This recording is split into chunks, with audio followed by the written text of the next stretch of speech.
Merge.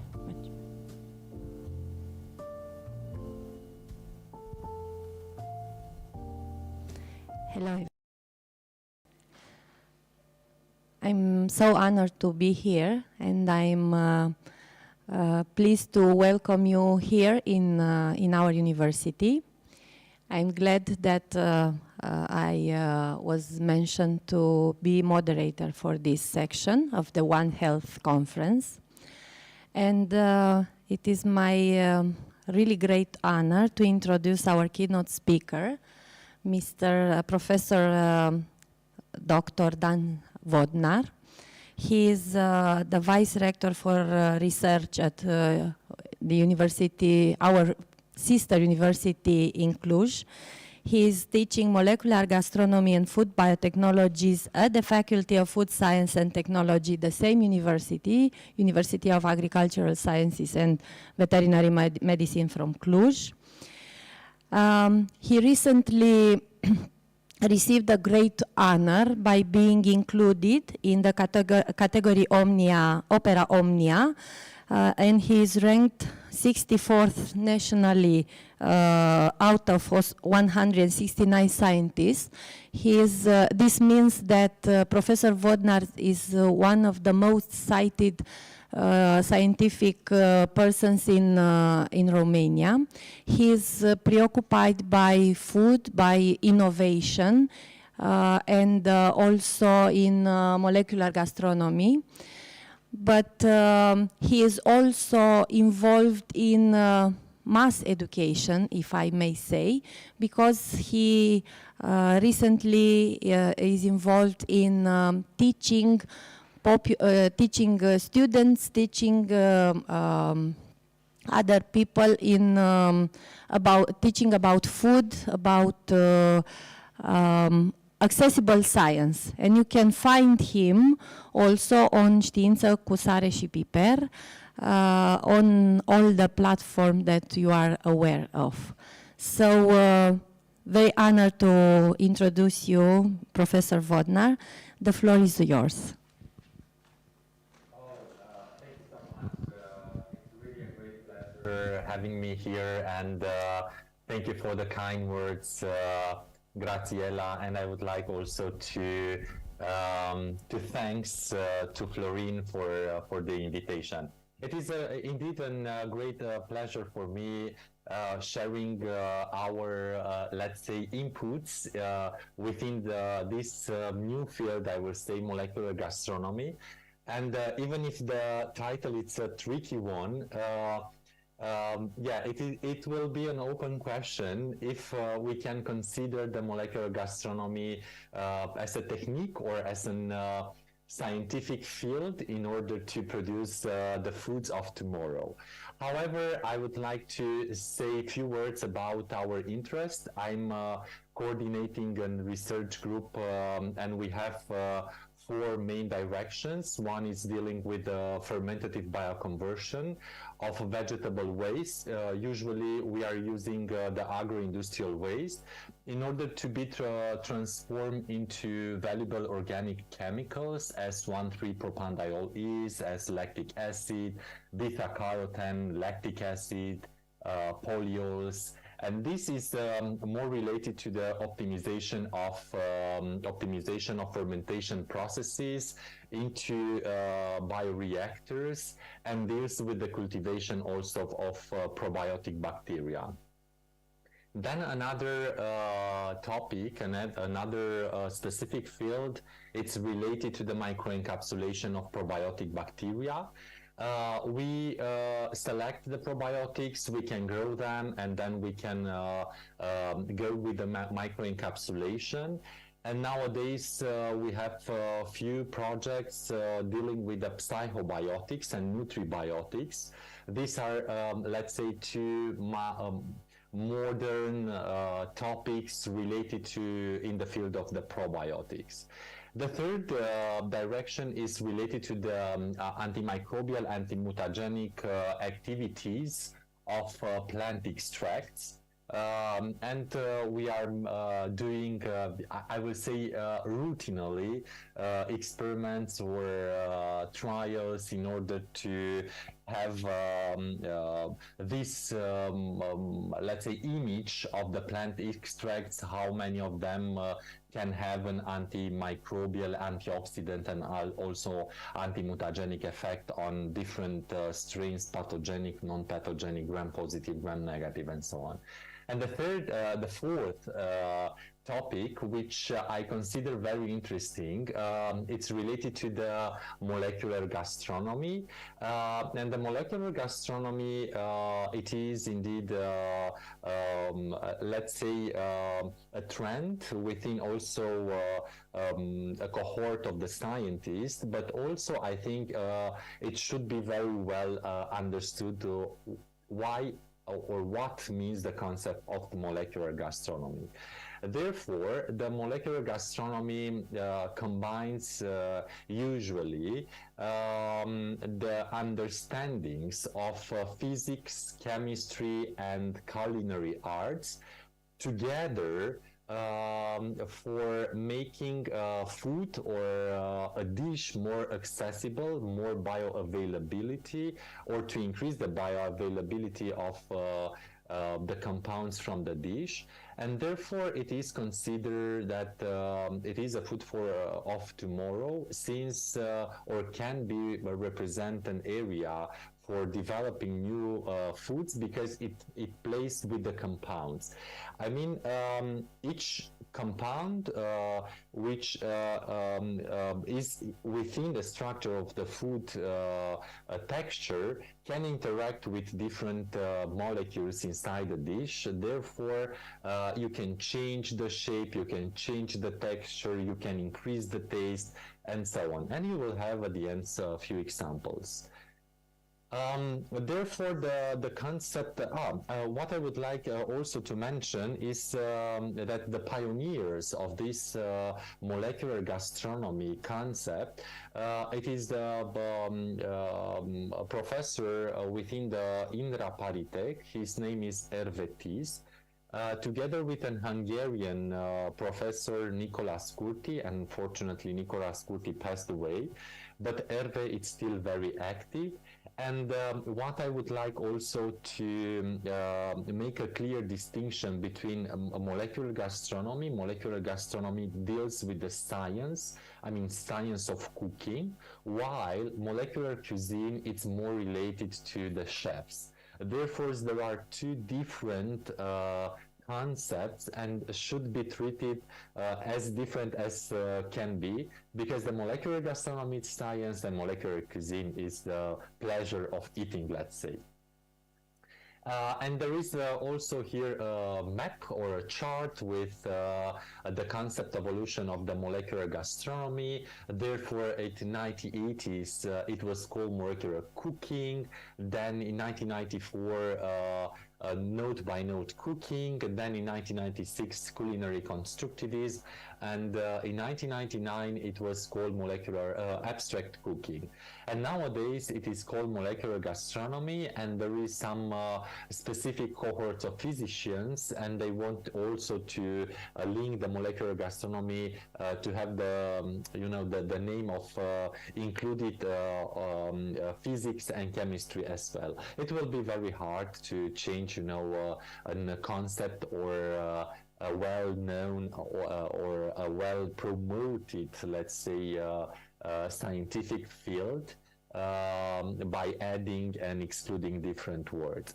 However, the note-by-note cooking, it is a very nice definition, and Hervé Tis in one book, he said that the note-by-note cooking, it is like a painter who uses primary colors, or a musician who composes electroacoustic music, sound with sound, using a computer. Therefore, molecular gastronomy refers with as a general, let's say, approach with playing with compounds, compound with compound. And when you know how a compound can be interacting or can be added to another compounds in order to, I don't know, to make a social impact, in order to increase the valuable of the dish, I think that note by note cooking methods or concept is applied for that particular food. Referring to what we have done until now, I will start saying that as I already mentioned, one of the direction was the production of valuable organic chemicals. And lactic acid, it's one of the most important organic acids within the food industry, but also for the bioplastic industry. Therefore, at that time, together with a German group, we studied the potential of Lactobacillus paracasei to convert the Lucerne green juice into valuable organic, of course, lactic acid. But replacing the very expensive media constituents from the fermentation media, because usually the yeast extract and the different compounds, elements are highly expensive. I'm sorry. Therefore, at that time, we substitute the expensive media with Lucerne green juice. And as you can see, it was at the end a very happy experiment. I mean, it was there were many trials until we reached the happiness. And we purify and isolate lactic acid, and together with a German company, we copolymerize the lactic acid and we transform in PLA, which is called polylactic acid, a very useful biopolymer for making, for instance, biodegradable pens. This was actually our intention to make a more sustainable pencils and pens for kids, but not only. Another topic was dealing with the bioconversion of crude glycerol into L-lactic acid. The crude glycerol, it is an unwanted product derived from a biodiesel industry. I mean, at every 10 liters of biodiesel, it produces 1 liter of crude glycerol. And we all know that we are looking and let's say, looking deep into alternatives for fossil fuels, and biodiesel represents one alternative. But when you push a little bit more the processes, you will reach, unfortunately, this crude glycerol. And I already mentioned that at every 10 liters generates the industry 1 liter of crude glycerol. And the glycerol, it's actually a very nice, let's say, matrix or complex or compound. Because it can be used in soaps, in lipsticks, it can be used in cosmetics, but unfortunately, the crude glycerol, it contains impurities. And in order to purify the crude glycerol, it will cost you more than to produce the biodiesel. Therefore, this was a really a pressing issue also for the European Commission. And all the pilot plants which were financed, I don't know, 10 or 20 years ago to produce the crude glycerol, to produce the biodiesel, they have to deal with this waste. And since the glycerol, it has a chemical structure and has inside the carbon, and carbons are usually very nice for the microorganism. I mean, they are very friendly with the metabolism of the microorganism. We hypothesized at that time to produce the lactic acid by using a pellet form of Rhizopus oryzae. because the rhizopus is not so sophisticated in terms of metabolism, but also rhizopus can produce only lactic acid, L-lactic acid. Therefore, we produce, by using the crude glycerol, lactic acid. At lactic acid, we transform the lactic acid, we copolymerized actually, and we transform him into PLA. And at the end, as you can see, we did an antimicrobial film for different purposes in the food industry, and we will see which was the idea at the end of the presentation. And we also deal with the production of 1,3-propandiol, citric acid, and beta-carotene, because all of them are key compounds for bioplastic industry, but also for the food industry. And we go further, and we use the crude glycerol in producing the beta-carotene and docosahexaenoic acid, which is DHA, an omega-3 fatty acid. And we did a very nice, let's say, trials or experiment, and we produced internally into the bioreactors, as can be seen in this picture, in small bioreactors by using Blackesleia trispora as a microorganism. And then the microorganism, the biomass, was removed from the media and was treated differently. And at the end, we purify the fractions of carotenoids. And at the end, we obtain a beta-carotenoid, which was used in producing a sweet burger. The sweet burger, it's a molecular gastronomy coupled with a molecular cuisine product. And we replaced, for instance, the ketchup with fruit spaghetti, and the fruit spaghetti were done by using different wastes. I mean, we used at that time the peels of rot peat. The mustard was replaced by using watermelon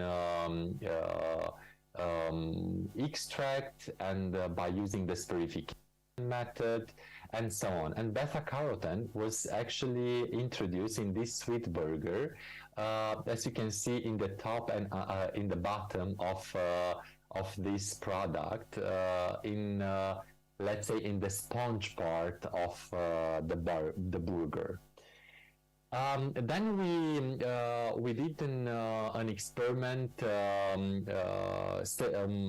dealing with the treatment, thermal treatment of different wastes, because we all know that the waste they have inside powerful compounds, but not all of them are released into the media.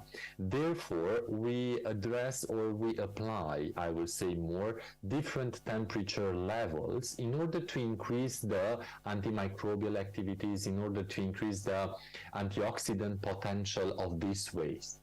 And at the end, as can you see, together with my research group, we did some spaghetti from fruits waste, which are a well-known product, I would say, in molecular cuisine. We go further, and we had the different projects, one dealing with the production of polyols, and the other one with the production of biovanillin. The polyols, we know that they are very useful for, or they play the role of the sweeteners within the food industry. And erythritol and mannitol can be actually produced by probiotic bacteria when they are into a dough. I mean, our intention was to force or to stress a little bit different probiotic strains in order to increase the production of these polyols into the matrix, and to reduce the addition of sugar, because we all know that this is a very tough, let's say, topic also within the European Commission and within, I think, to the whole world, to reduce the salt and sugar and fat addition into food products. And to another project, we deal with the production of biovanillin. And there is, we did a system a deal based on different waste from cereals, and the cereals, because they have a very tough, let's say, structures, they can, they have inside polyphenols, they have inside ferulic acid, and we develop a fermentation system by breaking down these very tough, let's say, structures, and in order to increase the release of ferulic acid into the media, and then we consider a specific strain which has the ability to transform ferulic acid into vanillin, and at the end, the vanillin can be a very, useful and friendly produced product, because nowadays only 1% of the total vanillin which is consumed around the world is produced from natural sources. The rest of them are chemically synthesized. I already mentioned about the microencapsulation of probiotic bacteria, and I let you to know that we are working with the probiotic strains. The probiotics are good bacteria. We have one trillions of bacteria in the gut. Therefore, about 85% or over 85% are good bacteria, and around 50% are bad bacteria. And what I would like to mention is that the probiotic bacteria can survive into a pH of 2 in our gut or in our stomach, but unfortunately only in the very protective form.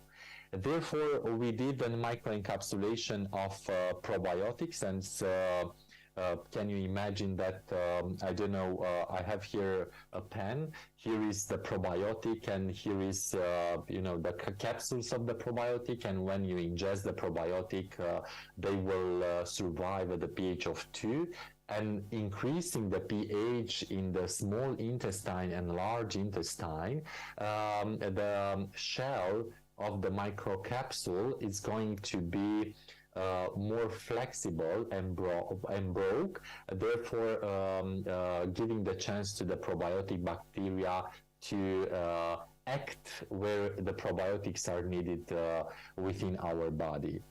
And in 2014, we were actually doing, it was 2010, we were actually the first one in the scientific literature who did an FTR fingerprint for bacteria, microencapsulated bacteria. And we can, as can be seen here, the probiotic bacteria attached to the microcapsule, they have a specific signal which can be recorded by FTR. Therefore, with this new approach at that time, we consider, or in the scientific field of the food science and technology, I will say, it was considered a very useful and a very, let's say, easy method to demonstrate the presence of the probiotics attached to a food product. In our case, it was attached to a microcapsule. Then in 2014, we did a microencapsulation system together with, probiotic bacteria were put it together with selenium-enriched green tea.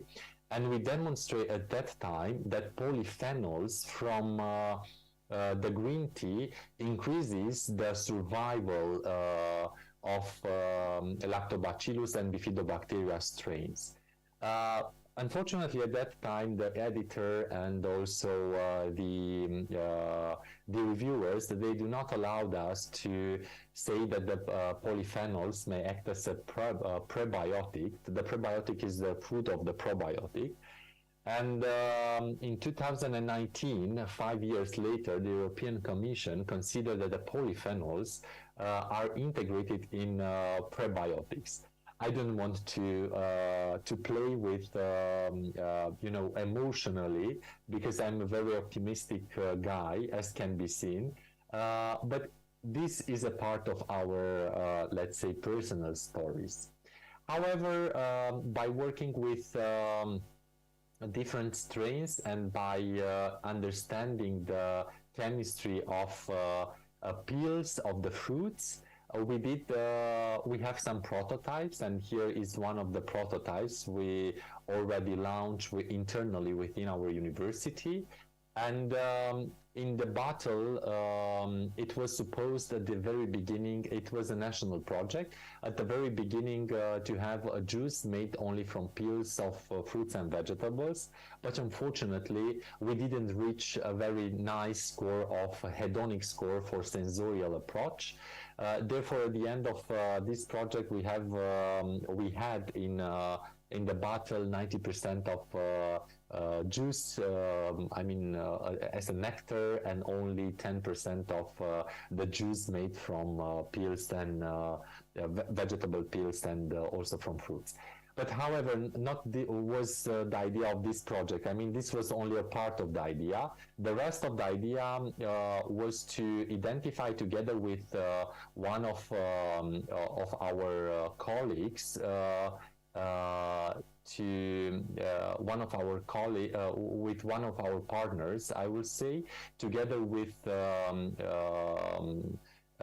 University of Medicine and Pharmacy, we select a strain which has a positive effect on people which suffer by irritable bowel syndrome, and we microencapsulate that probiotic strains, and the product, as can be seen, is like the one you can see in these slides. And when the customer wants to consume the juice, they have to press the bottle cap, the bacteria will release into the fruit juice, and then you have to shake it and to drink it. And the juice, it's like a carrier for probiotic bacteria. And in 2016, we were selected across Europe at the international competition, European Social Innovation Competition. This was one of the best 30 ideas selected from 1,400 ideas across Europe. And we were very happy with this prototype. Another prototype, and this was released already into the university level. I mean, we can sell them within our shops. It is called Ecibiotic. It is a product based on 6 probiotic strains, and all 6 probiotic strains were selected in order to avoid the interaction of postbiotics. Each postbiotic will not interact badly with another strain. And together also with prebiotic, and we used inulin as prebiotic. Another prototype was at that time a product delivered for kids, because we design a jelly with made from fruits only, and pectin, and internally we add some microcapsules, and in the microcapsules were selected only the strains from the gut of the kids, I mean Bifidobacterium infantis and Bifidobacterium breve.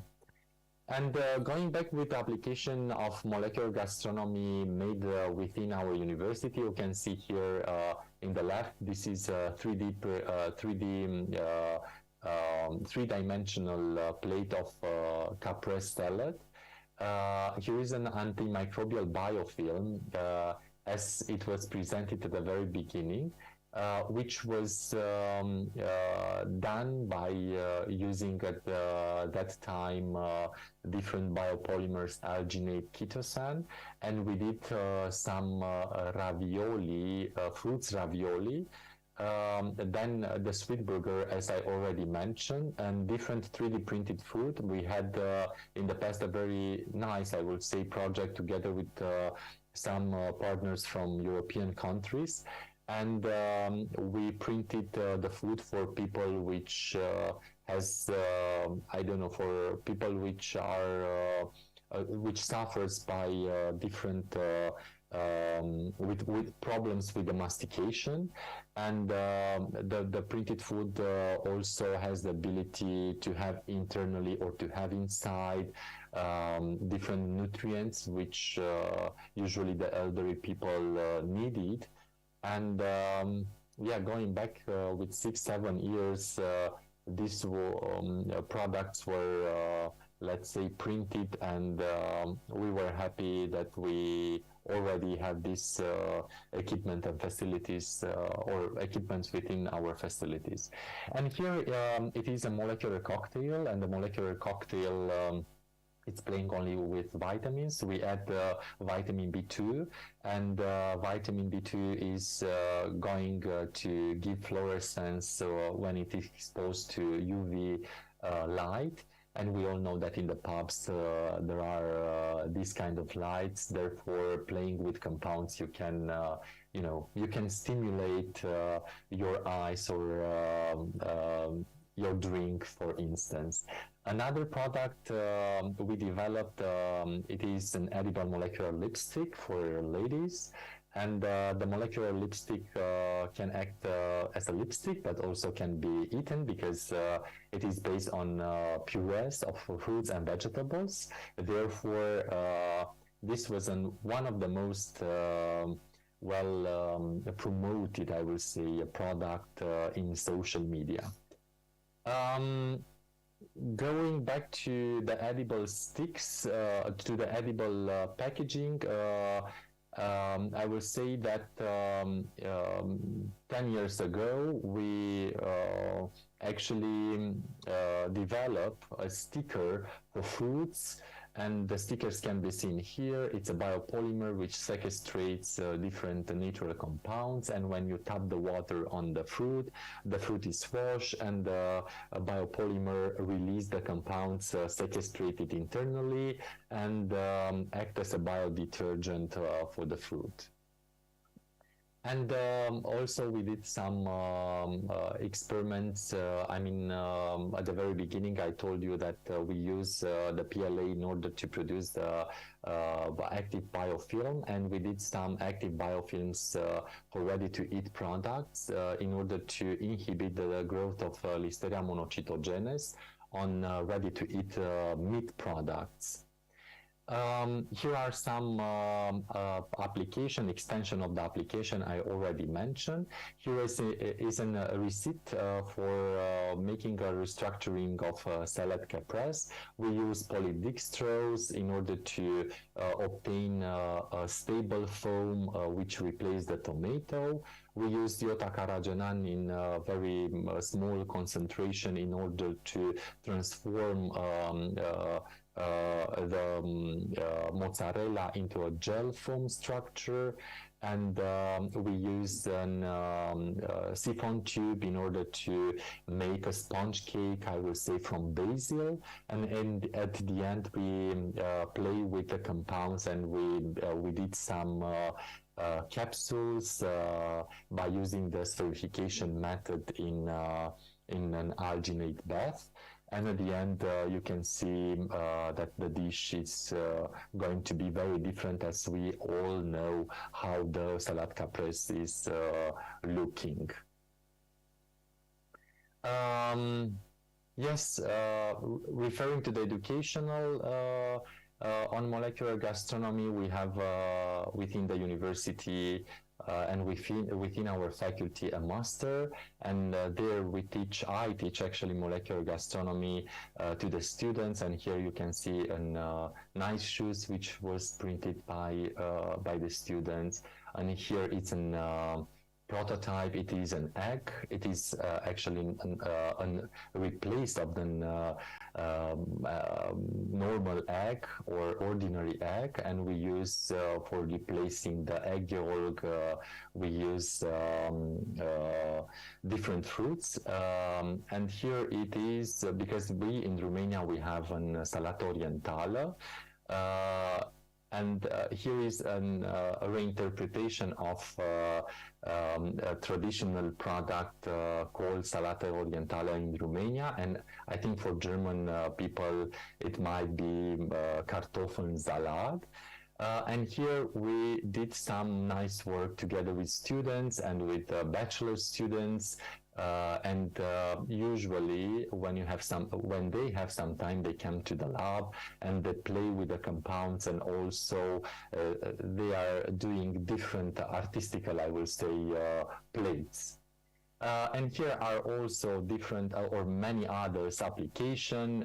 You will see a mojito product, which is different as we are used to have mojito. And yeah, the students working here. And as already Graziella mentioned, there are many issues which are addressed within a science communication or a scientific community by educating the people. And one of the projects is called SALT, Știință cu sare și piper, and you can find on this platform different topics.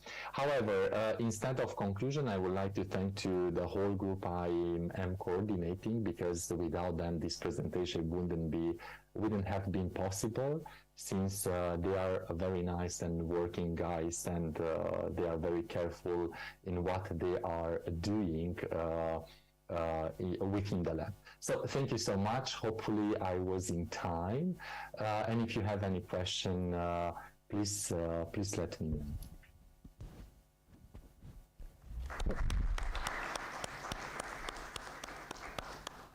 Thank you very much, Professor. As impressive as always. I have some questions, but first of all, I give the floor to the Vice Rector Florin Stănică, who is in the aula, and Professor, please. Good morning. Bună dimineața, Dan. Bună dimineața. First of all, many thanks for your magistral presentation. Indeed, molecular gastronomy is something that we need to think serious at, and even we had the breakfast, I think all of us started to dream to those wonderful new products that you and your team developed. Because I could hear for several times the word fruit. Yes. Since I'm a fruit professor, I just invite you to take a break in Cluj and to come sometime here in Bucharest to try together to use the new fruit species and the new varieties that we have here that are quite interesting from the, let's say, nutritious point of view, but also as superfruits because of their some nutraceutical properties. And being new for our fruit industry, I think we need to think together how can we process those fruits, how can we introduce them other than fresh fruit on the market. So we need to talk about it, and you are always very welcome to join us, and it was a real pleasure to have you here. By the way, Friday we have a wonderful fruit tasting of pears, persimmons, and pomegranates, besides some kiwi probably. So if you have time, just take the first flight and come. And bring your team. Bring your team also. Yeah. Thank you so much. Thank you so much, Florin, for inviting me, and congratulations for having this very nice conference, and I think very useful for the young generation.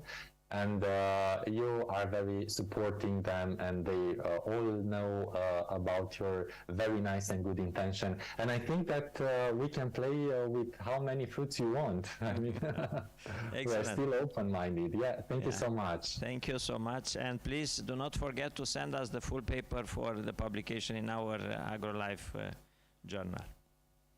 Thank you. Thank you, Florin. Thank you. Thank you, Professor Stanica. If there are questions, okay. I have two, but at the end. Thank you, Professor, for such a wonderful presentation, and it's quite impressive that the scientists can do in the food industry.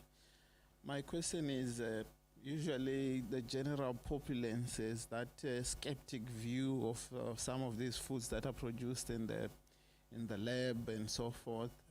How are your prototypes, penetrating the general populace? Are they accepting them well? So I will say that we succeed to go into the market with one product, that it is called Ecibiotic. Unfortunately, with the other ones, I didn't get a chance to go to the market. However, internally we have a student festival. It's called Festivalul, the Food Festival, and where the students are presenting different such products. And people from outside the university are invited, and it depends on the type of the product. For instance, once we did some bonbons having Miraculin from Sensipalium dulcificum, and here Florin can correct me because probably I didn't say the right term, but it is a fruit and has Miraculin inside, and Miraculin is about protein, and this protein has the ability to, for 30 minutes after it is ingested, to somehow play with the taste. I mean, everything which is consumed after having that bonbons with Miraculin, it changed the taste of the product, and the sour taste it's coming. It's going to be your feeling. It will be sweet. I mean, not sour. You know. Sour, it's changed with the sweet taste. But it depends a lot on what you are playing and what you are offering. But I have to admit that the people are usually skeptical, because they, if you know very well to eat every morning for 30 years, I don't know, at the breakfast bread with butter, and something is changed with the butter, you will feel. And you know that the industry, they want to fidelize the people, and they want to have the people very close to them. Therefore, I think that they are not very open-minded, not until now, but who knows. And however, molecular gastronomy, it's more related to the molecular cuisine than to food industry, because the food industry, they will never do molecular gastronomy, because everything which is produced by integrating the molecular gastronomy techniques has to be eaten in 30 minutes. Otherwise, the taste is changed, the texture will change, and the people will not be very happy. Thank you for the question. Do you have another question? One of my questions was related also to acceptability, which was addressed already. And also, can you tell us a little bit about food fraud related to molecular gastronomy? Because there are some products that can be made by, I don't know, olive oil, and looks like, I don't know in English, icre de păstrăv. So. Yes, of course, the false caviar can be, yes, the false caviar, it is actually in molecular gastronomy, it is called false caviar. And all the products released in molecular gastronomy, you cannot claim that. For instance, we did some ravioli, but we cannot claim that they are ravioli. They are molecular gastronomy products who look like la la la la. But For molecular gastronomy, what is very important for the, let's say, dedicated restaurants, since there is a very thin niche, the people are exclusively interested in quality. And you all probably heard that the dishes are very expensive, that the experience is expensive. You have to pay a lot for going into a molecular gastronomy restaurant. Yes, and therefore I will say that it's very important to keep the quality, because otherwise the people will not, make you famous as a chef. I would have also a question, please. Yes.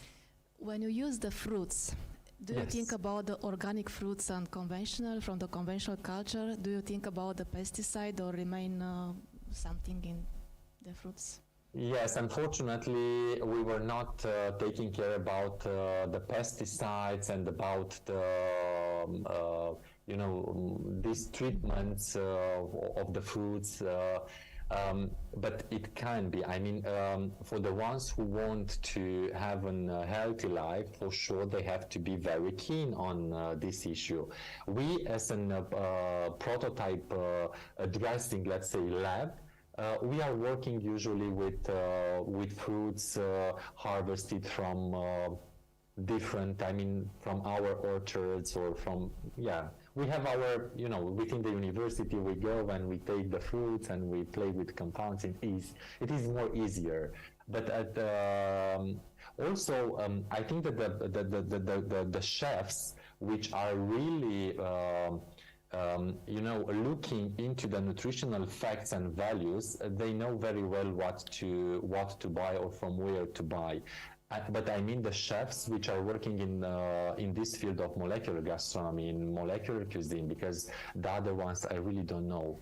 I mean, it's all the time an issue related to the money, probably, for the rest of them. Thank you. Thank you so much. Thank you. And the last question. You and your team are musicians of food. Are you preparing another symphony? We are just preparing our own symphonies right now, because we have a few different international projects, and one of them is dealing with staying with the fruits and with Florine's area. We try to have a prototype of a layer in order to protect or to increase 24 hours more with 1 day the shelf life of berry fruits into the supermarket. And who knows, we will see at the end in the next 2 years. This is the outcome, and we would like to see how the results, the outcome will look like. But thank you so much. This is a very nice and a very, symphonic, and I will say a very nice, let's say, approach referring to ourselves, and we highly appreciate it very much. Thank you very much for your presentation and for being here with us. Thank you again. Thank you once more time. Take care of you, and good luck to all of you.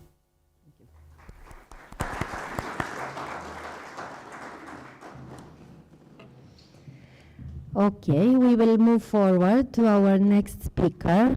As you already know, the session is hybrid. Okay. So we have Lyubomira Radeva, no?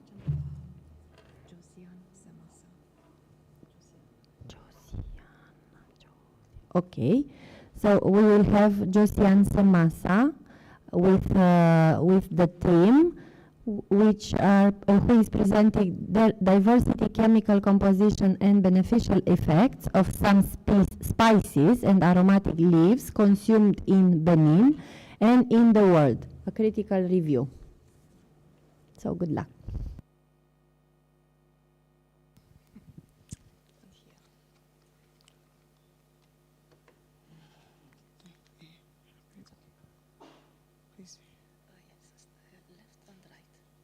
This is right. Okay. So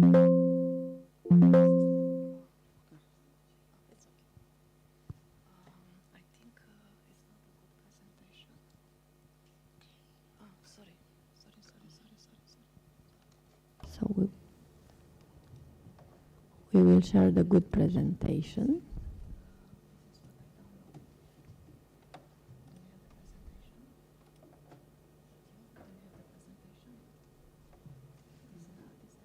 Okay.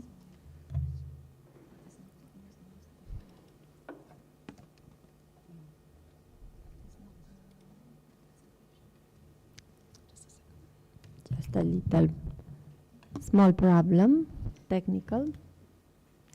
Can we go further with the next one? Okay. So we will check the presentation, and now I am inviting the next speaker, Mayuri. Sorry for my pronunciation. I hope it will not be so bad. Mayuri Jeroxi Toyo Su. With nutritional profile and functional properties of coconut water consumed in West Africa. So the floor is yours.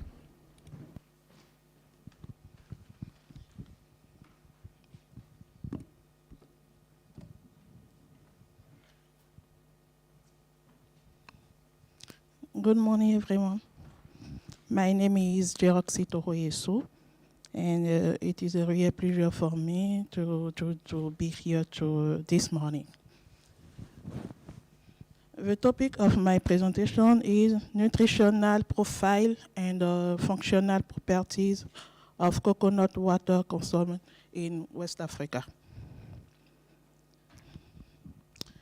Coconut, one monocotyledon palm from the Palmaceae family, is a perennial plant that produces fruit between 12 and 13 times a year for up to 60 and 70 years, providing between 30 and 75 fruits per year.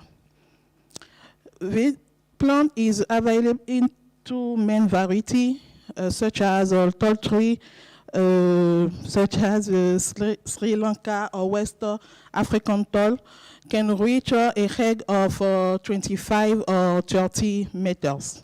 And we have dwarf tree, such as Malayan dwarf or seldom exceeds 4 and 8 meters. And we have also hybrid varieties, each of which has unique characteristics that make it desirable in various situations.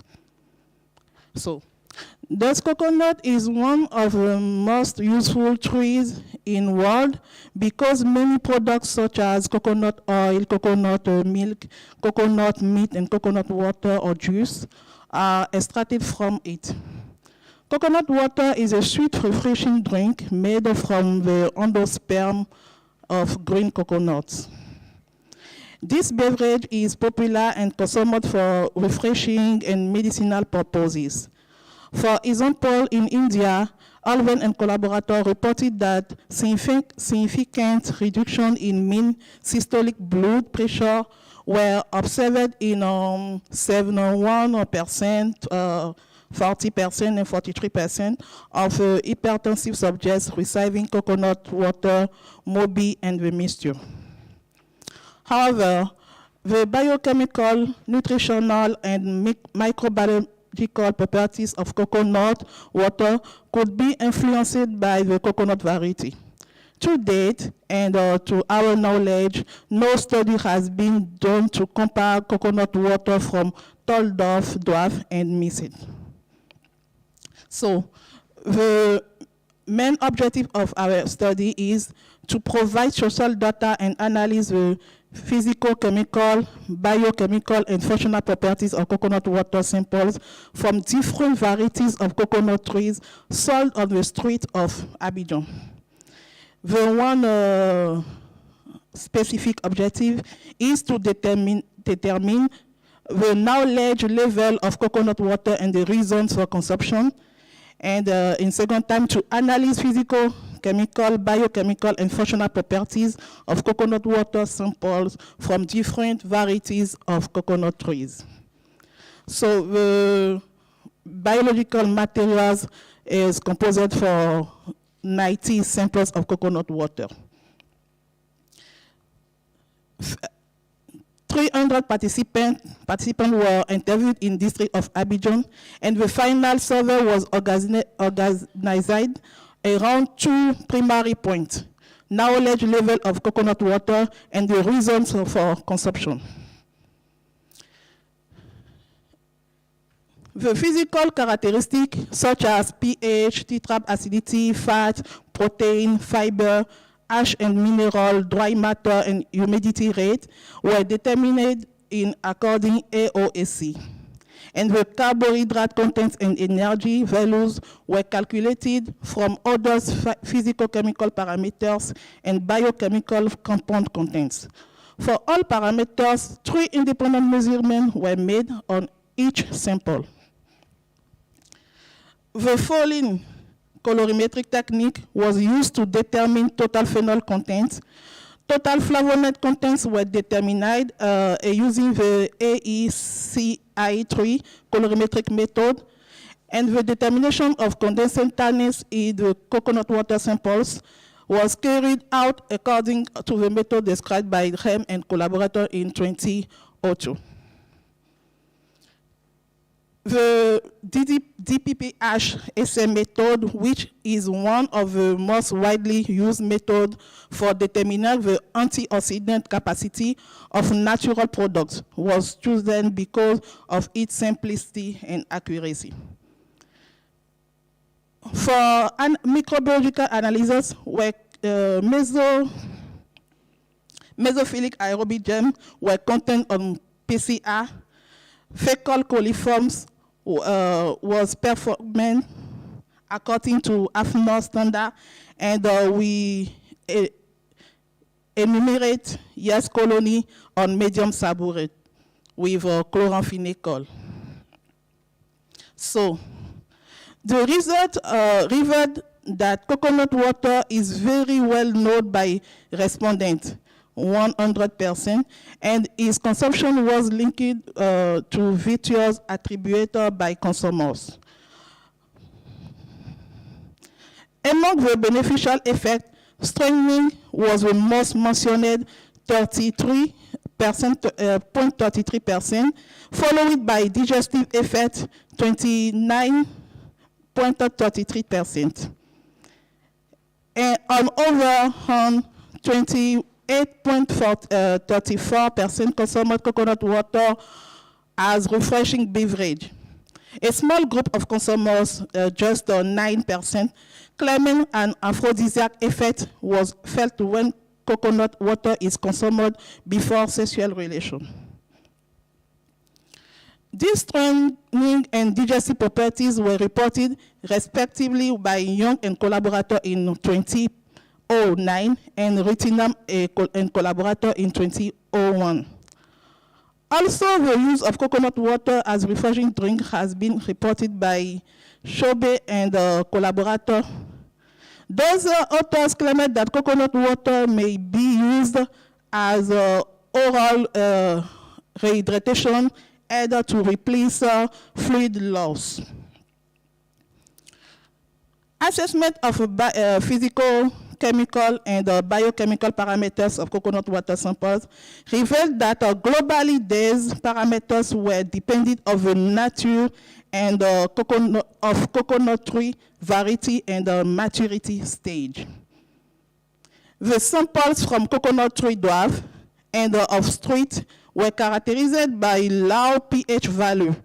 We can see 4.98 and 5.06 than those from coconut tree tall samples, which correlated to tetrap acidity.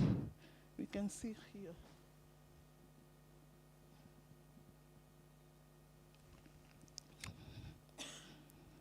Probably the virtues attributed to coconut water could be due to the phenolic compounds and antioxidant activity.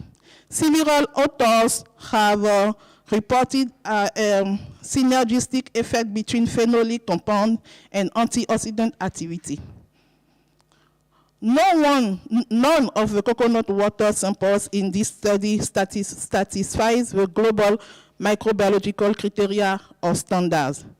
This high load of microbes could be due to contamination caused by the poor hygiene in the soil area, frequent unsanitary handling, and cross-contamination. In sum, coconut water was mostly consumed due to its strengthening, digestive, and refreshing properties in according the interviewed. Overall, the physical, chemical, and biochemical characteristics seemingly depend on the variety of the coconut tree. And although coconut water is an excellent drink, it could be dangerous for the consumer as it can contain high loads of microorganisms. It is therefore important to take health precautions when consuming it to avoid food intoxication. It is recommended that vendors should be made aware about good hygiene practice. Thank you for your attention.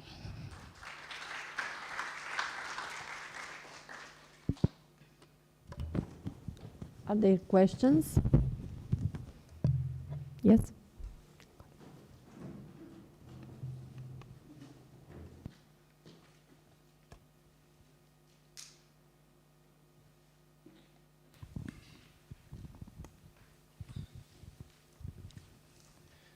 Thank you for the wonderful presentation. It's really great work taking place there. I just have a question in terms of the healthy precaution that you said consumers should take note of, that in terms of how much to take in. Did you try maybe in your study to look into that, how much is enough, or you haven't done that yet? Because in as much as you can actually inform the general public to say this is the problem with too much intake of this is what is recommended. For instance, if I go to a pharmacist and then I get maybe a syrup of whatever that I need, they'll tell me take 1 spoon 3 times a day or something like that. So for this particular product, did you try to look into how much would be enough to avoid intoxication as such? Thank you. Thank you, but I don't understand the question because I'm not understand English well. So if anyone can translate for me in French.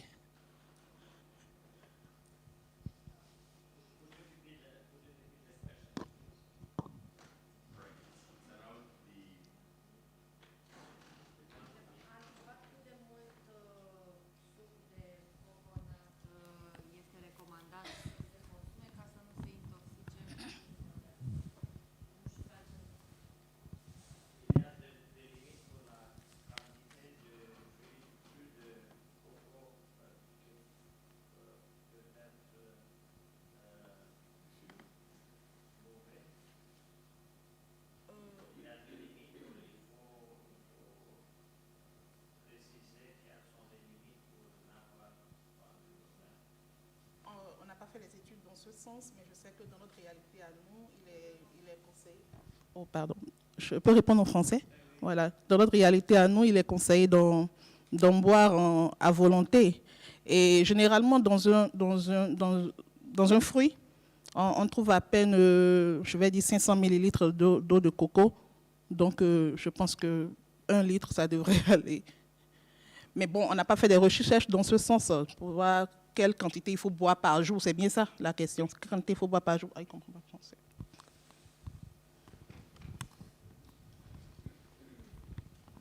They haven't done the researches on the quantity that one can drink, but generally one fruit has around 500 milliliters of juice.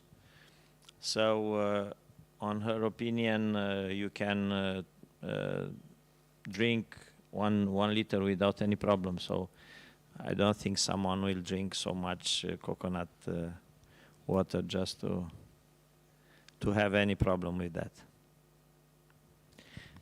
From my point of view regarding the microbes, you ask about how much to ingest in order to stay safe from the microbes. I think it depends of the microbes, because it could be enough to take one bite, and you can achieve very strong reaction, toxic. So the hygiene, as she said, the hygiene is very important. That it must be followed. Surtout que la contamination vient généralement lors de la manipulation du fruit, c'est pas directement dans le produit déjà. So the germs are not inside the water, the coconut water, inside the fruit, but generally they can be transmitted by the people that are opening the fruit, are serving the fruit. So there are the problems. Your pronunciation of your name is Majoie? Yes, Majoie. Majoie, alors. My joy. Ah, okay. My joy then, Majoie.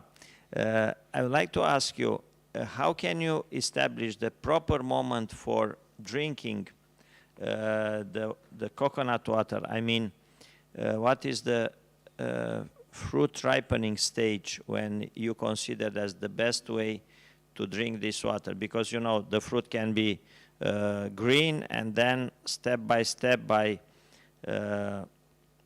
during the maturation phase, the coconut water content is changing because some of the substances are depositing on the shell. So when do you think is the best moment? The best moment for me, it is when the coconut is green. Is green. Cependant, on peut même consommer l'eau de coco. Je pense à tous les stades de maturation du coco. Mais le meilleur moment, c'est quand c'est encore vert. Et c'est là que on peut avoir tous les éléments dans l'eau de coco. Avant la déposition de substances sur le coco. Voilà. Ça veut dire quand il était vert. Oui, parce que au fur et à mesure que la maturation évolue, l'eau de coco diminue et il y a beaucoup plus de chair, et c'est avec la chair là qu'on peut extraire le lait de coco. Mm-hmm. So the idea is that the best coconut water is when the fruit is green. So before it starts to reduce in volume and losing essential substances that are actually concentrating on the shell at the interior. Thank you. Thank you. Thank you very much.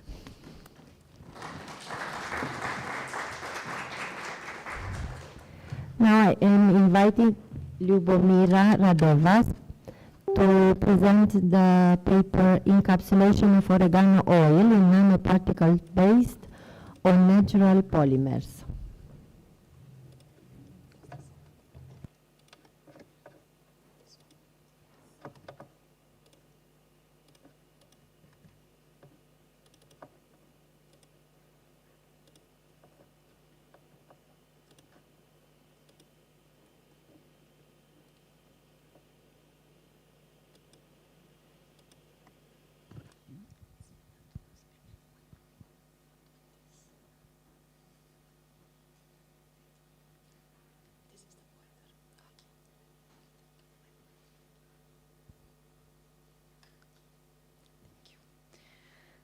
Good morning, everyone. My name is Lyubomira Radeva, and I'm a PhD student at the Faculty of Pharmacy, Medical University of Sofia, Bulgaria.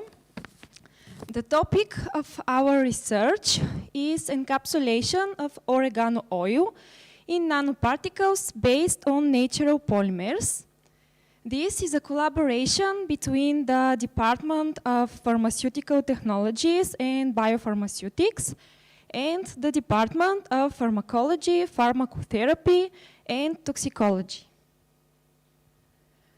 Oreganum vulgare is a herb which is prominently spread in the Mediterranean diet and especially in the Bulgarian diet. It is also widely used in the alternative medicine. This herb is known to possess a variety of remarkable activities such as antioxidant, anti-inflammatory, antimicrobial, and analgesic effects.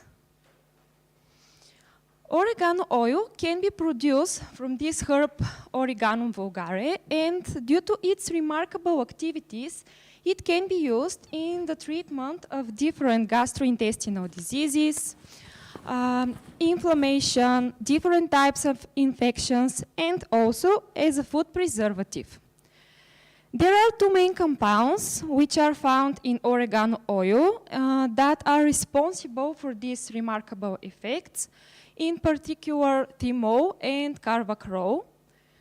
However, in the Bulgarian oregano oil, there are also orthocyamin and metacyamin, which are also associated with these activities. Nevertheless, oregano oil is extremely hydrophobic, and this could hinder its bioavailability and its further application. So, the encapsulation of hydrophobic substances into nanoparticles is an appropriate approach to increasing their bioavailability and to improving their effect. Nanoparticles are innovative drug delivery systems, and they can be produced from natural polymers. This is why they are biodegradable, biocompatible, and non-toxic. Also, nanoparticles possess small mean diameter, and this is an advantage in a biopharmaceutical point of view. These systems also have high loading capacity of substances with very different characteristics. Nanoparticles also have hydrophilic surface, and this could hinder the phagocytosis from the macrophages in the organism and to increase the retention time in the blood circulation. Actually, this will result in better effects. So, in this research, we used oregano oil, which is produced by distillation from Oreganum vulgare herb. This herb was cultivated in a mountainous region northwest of Pazardzhik, Bulgaria, in particularly at the area of Panaguriste. For the preparation of the nanoparticles, we use the natural polymers, chitosan, bovine serum albumin, and sodium alginate, and as an emulsifier, we use twin 80. For the characterization of the nanoparticles, we used DLS and Pulse methods. So the first type of nanoparticles that we prepared and that we loaded with oregano oil are chitosan alginate nanoparticles, and the method that we used is electrostatic gelation. So, firstly, oregano oil was dissolved in methylene chloride, and then it was emulsified with twin 80 in a solution of sodium alginate. After that, calcium chloride was added to the emulsion in order to cross-link the system. The system was stirred for 30 minutes, and then we added a solution of chitosan. The dispersion was stirred again for 24 hours in order to achieve electrostatic interactions between the functional groups of these natural polymers. Finally, the dispersion was centrifuged and the pellets were rinsed.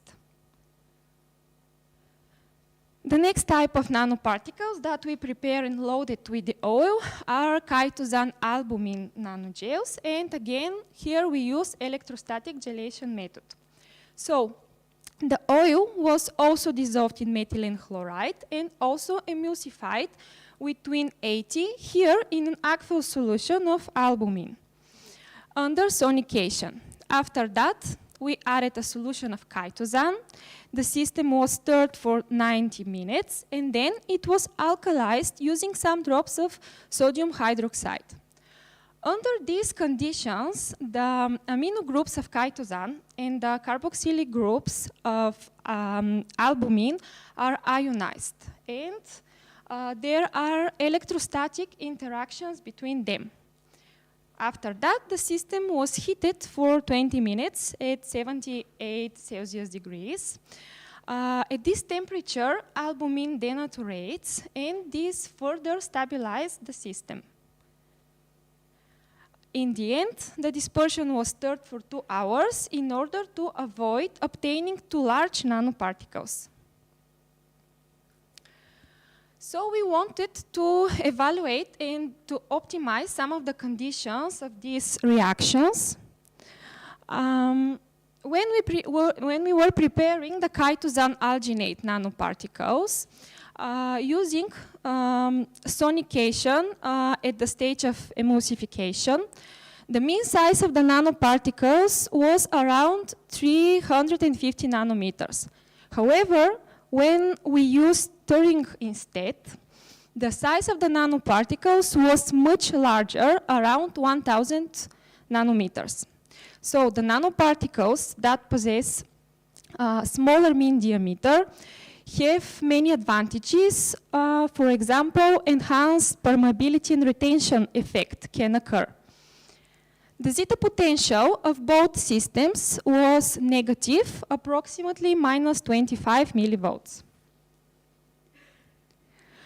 When we were preparing the chitosan albumin nanoparticles, we used 2 different concentrations of the emulsifier twin 80, particularly 0.25% and 1.25% of twin 80.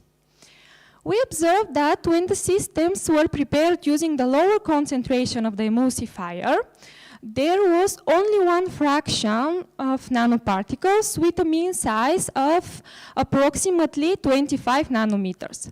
However, when the concentration of twin 80 was larger, 1.25%, there were 2 fractions of nanoparticles with different mean diameter. This means that this system possesses wider size distribution. The zeta potential of both systems was positive. In the first case, when we used the lower concentration of the emulsifier, it was around 20 millivolts. However, in the second case, the zeta potential was a little bit higher, approximately 30 millivolts. So, the characteristics of the first system, which was prepared using the lower concentration of 0.25% of emulsifier, are associated with a safer application. The encapsulation efficiency of the oil into the chitosan alginate nanoparticles was around 50%. However, the encapsulation efficiency into the chitosan albumin nanogel was a little bit lower, of approximately 40%. We also wanted to evaluate the stability of these nanoparticles loaded with oregano oil, and we observed that both systems are stable for around 3 months when they are stored at a temperature between 4 and 8 Celsius degrees. As you can see from the slide, the mean size of both chitosan alginate and chitosan albumin nanogels remains almost the same through the whole period of time. As a conclusion, we may say that we successfully developed 2 types of nanoparticles from natural polymers, in particular chitosan alginate and chitosan albumin nanogels. We also managed to load the hydrophobic oregano oil into these nanoparticles and also to evaluate and optimize some of the conditions of these reactions. Furthermore, these systems were characterized with small mean diameter and also with negative for chitosan alginate and positive for chitosan albumin nanoparticles zeta potential. So, the encapsulation of the hydrophobic oregano oil in such nanoparticles, which are produced from natural polymers, is an appropriate approach to increasing its aqueous solubility and to improving its effects and further usage. This research was funded by the Ministry of Education and Science of the Republic of Bulgaria through the National Research Program Innovative Low-Toxic Bioactive Systems for Precision Medicine Bioactive Med. Thank you very much for your attention.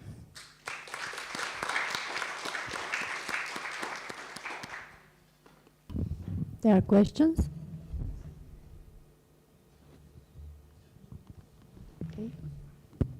Lyubomira, excellent presentation and great work. What I would like to ask you, I have seen that the first phase of your encapsulation was the use of methylene chloride. Yes. Is that substance somehow toxic, or there is any risk of having an, how to say, not an infestation, Toxic reactions after the yes. application? If there are any, there is the risk of to have any residues on the final product. Mm-hmm. Actually, there is always such a risk because of the characteristics of this solution, but it depends on the concentration. There were in vitro evaluations of this of the chitosan alginate nanoparticles, and we found that they are non-toxic in vitro. But why I'm not a specialist in this sector, so why the methylene chloride is necessary at that phase? Because the oil is hydrophobic and we should dissolve it in some phase. Also, this phase evaporates through the process, so the residue is a very small amount. Yes, but there are a lot of substances, solvents that can be used. It depends on the solubility of the oil. So it is. So here we can use a very, very small amount of this solvent in order to produce a solution with a high concentration of the oil, because it's well soluble in this solvent. Okay, thank you. And I think over there is another question. Okay, my question is actually more of what Prof said. You looked at mostly at the physical characteristics of your nanoparticles. I wanted to find out, what about the chemical composition? You didn't lose any characteristics, chemical characteristics that you were looking for during the whole process? You ask me if after the loading of the oil, we have the same concentration of the active substances inside it. Actually, we measure the concentration spectrophotometrically. So we are not fully sure about the concentration of these substances. However, we already conducted some experiments on different strains of microorganisms, and we saw that the oil retains its effects. So probably most of the active substances are still inside and they are not changed. Will you continue the research in order to identify the proper use of these nanoparticles? Yes, we are planning such things, many experiments actually, because as you've seen, this oil has a variety of activities. So we are planning, yes, very different experiments. This is just the beginning. Thank you.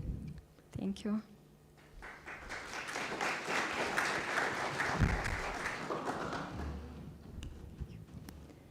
Now I am inviting Josiane Semasa to present diversity, chemical composition, and beneficial effects of some spices and aromatic leaves consumed in Benin and in the world. It's a critical review.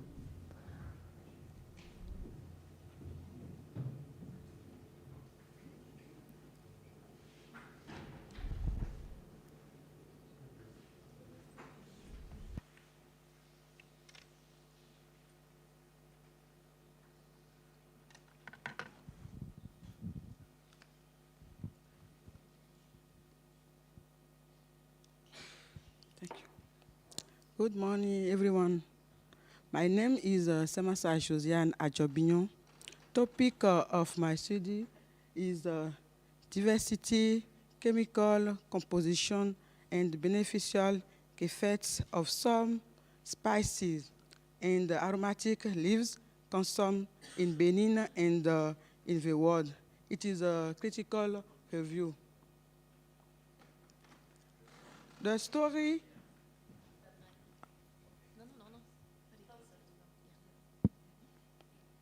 The story of spice began 4,000 before our era in the southwestern region of India. It is almost the entire story of humanity that grows through the quest of spice. In addition, aromatic plants play a very important role in agro-food industry sector, in perfumery and pharmaceutical industry. In Benin, aromatic plants and spices are used in many traditional culinary recipes, not only to enhance the taste of food, but also for their nutritional and medicinal quality, of which population have empirical knowledge.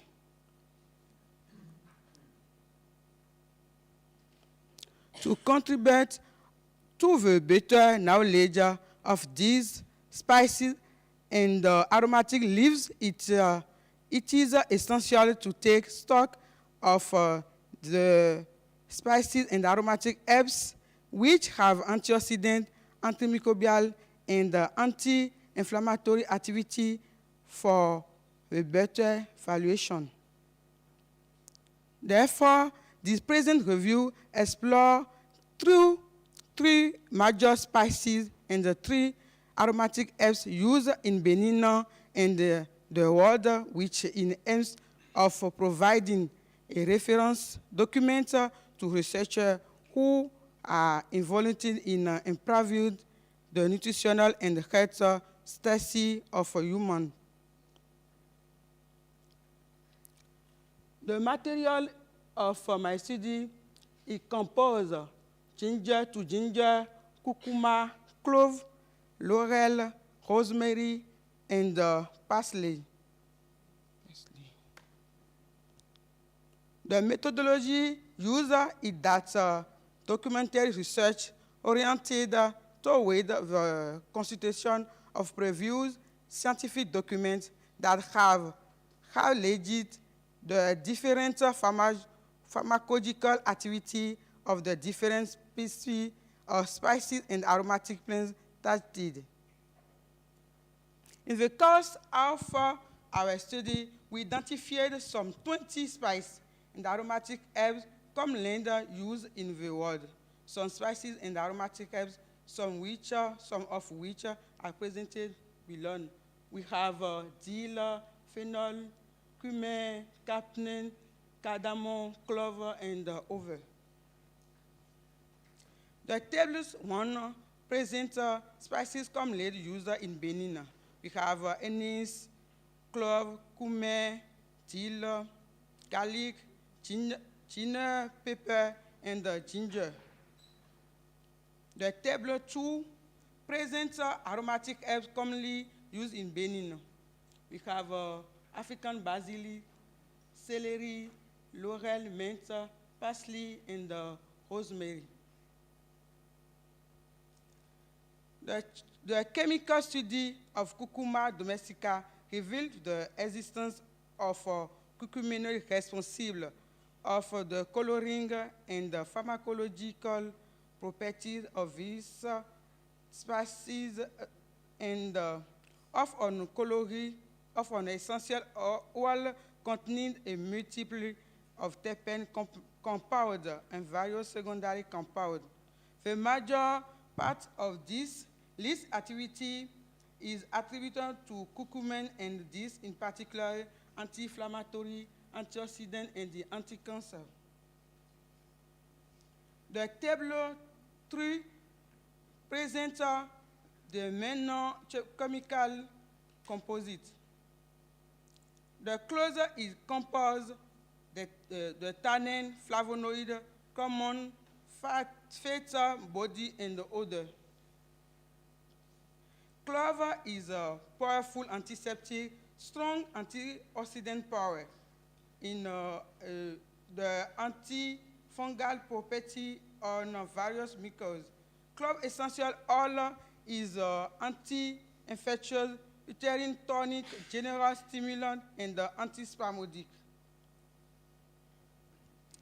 Several flavonoids and their derivatives have been determined in very left extract such and O-glycoside, lectin, catechin, sekisterpene, alkaloid, protocyan, vitamin, and antocyan.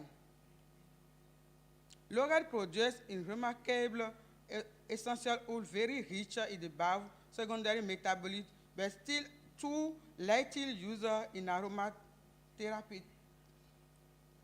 This essential oil of laurel noble, very harmonious biochemical.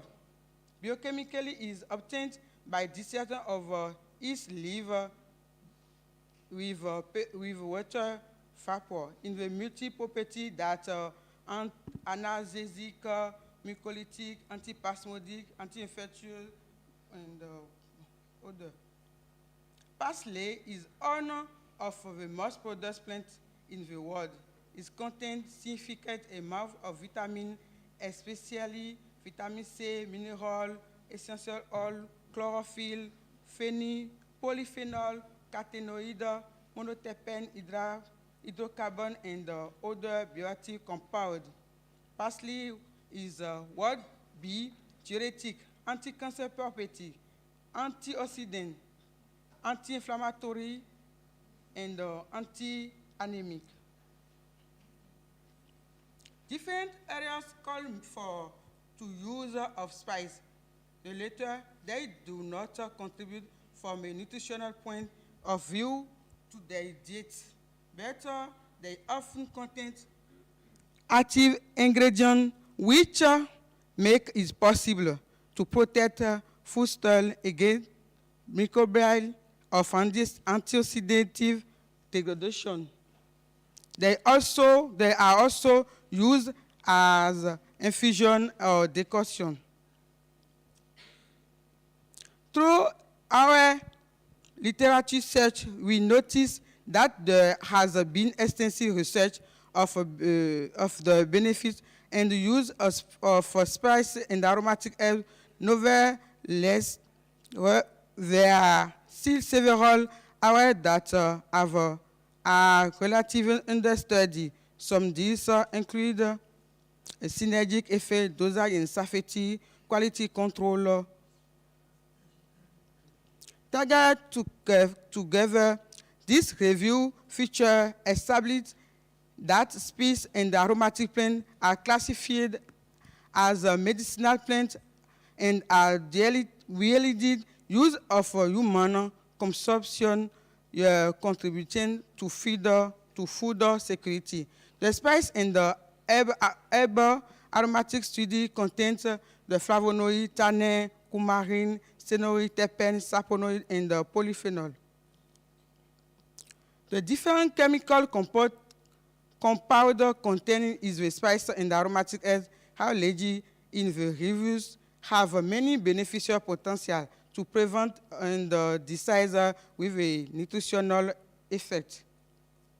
These chemical groups can a learner or in a possible synergy of action give the therapeutic property, antiseptic, antioxidant, and the organoleptic, taking into account the information obtained in the course of the studies or this study, we can recommend to use the spices and the aromatic plants intended for seasoning brought into the monosodic glutamate. In a perspective, considering the diversity of spice and aromatic herbs, it seems clear that many aspects have been poorly studied to this effect from research into the active compound and biological property contained in the spices and aromatic herbs present in the material is currently indexed with. There's a reference in my study. Thank you for your attention. Thank you. If there are questions.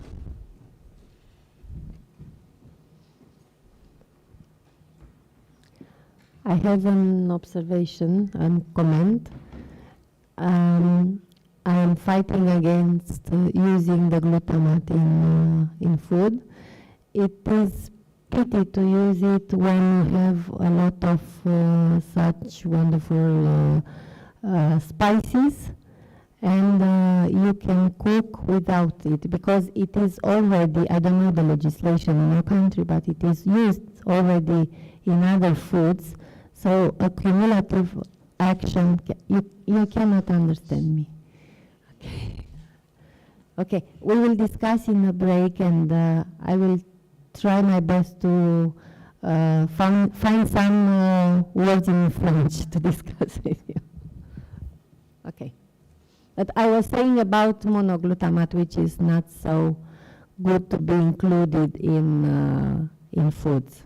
It is an additive which has its properties, and it is used by the industry for specific reasons.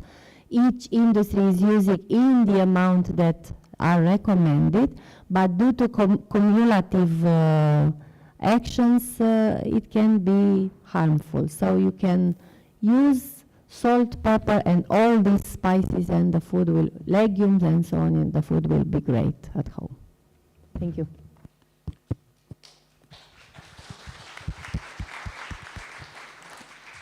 We should exclude, in my opinion, monoglutamate from everywhere. But it's difficult to fight with the industry. The industry makes money, but we are the guinea pigs that are, how to say, are ingesting all these chemicals. So the same idea. We have so many plants, spices, aromatic plants that are a real treasure for our nutrition. So we need to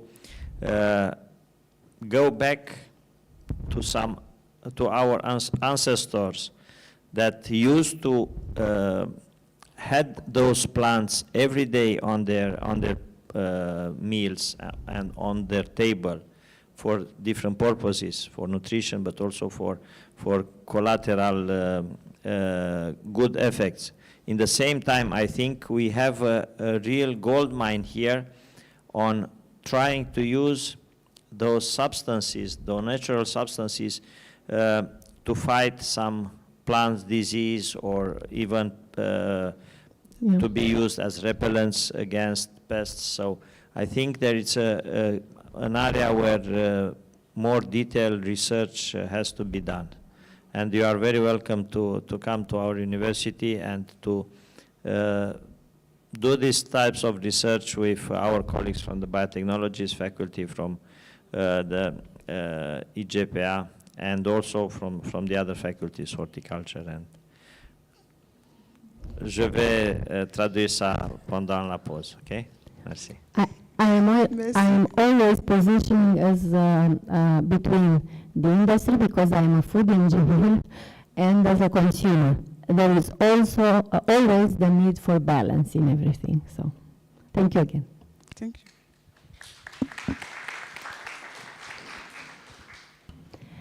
Now we will have a presentation online, which will be made by Dong Dong Chao from China. The lecture is named Juju by Nutritious Fruits on Chinese Traditional Diets. Okay. Please don't forget to turn on your microphone.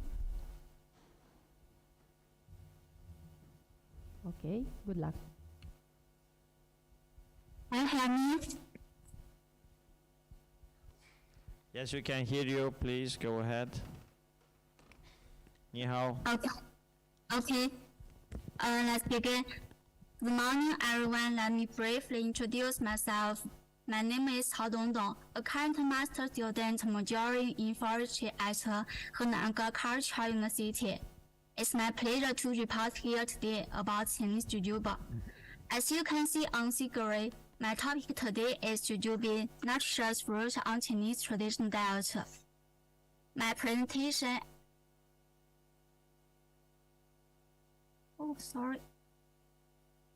My presentation is divided into 5 aspects. They are introduction, jujube cultivation in the world, utilization of jujube, prospects of jujube, introduction, and reference. Firstly, I will give a brief introduction to jujube. Jujube refers jujuba. Zao is one of the oldest cultivated fruit trees in the world. It originated in China. Its utilization and cultivation history can be traced back 800 years ago. And this is a carbonized jujube kernel gathered from the Xinjiang Peigang system of traditional Chinese culture, which comes from about 800 years ago. And this is a older jujube tree which is over 300 years old, in front of the temple of Huangdi in Xinjiang. In 5,000 years of history of Chinese civilization, jujube have been endowed with special meaning in traditional Chinese culture.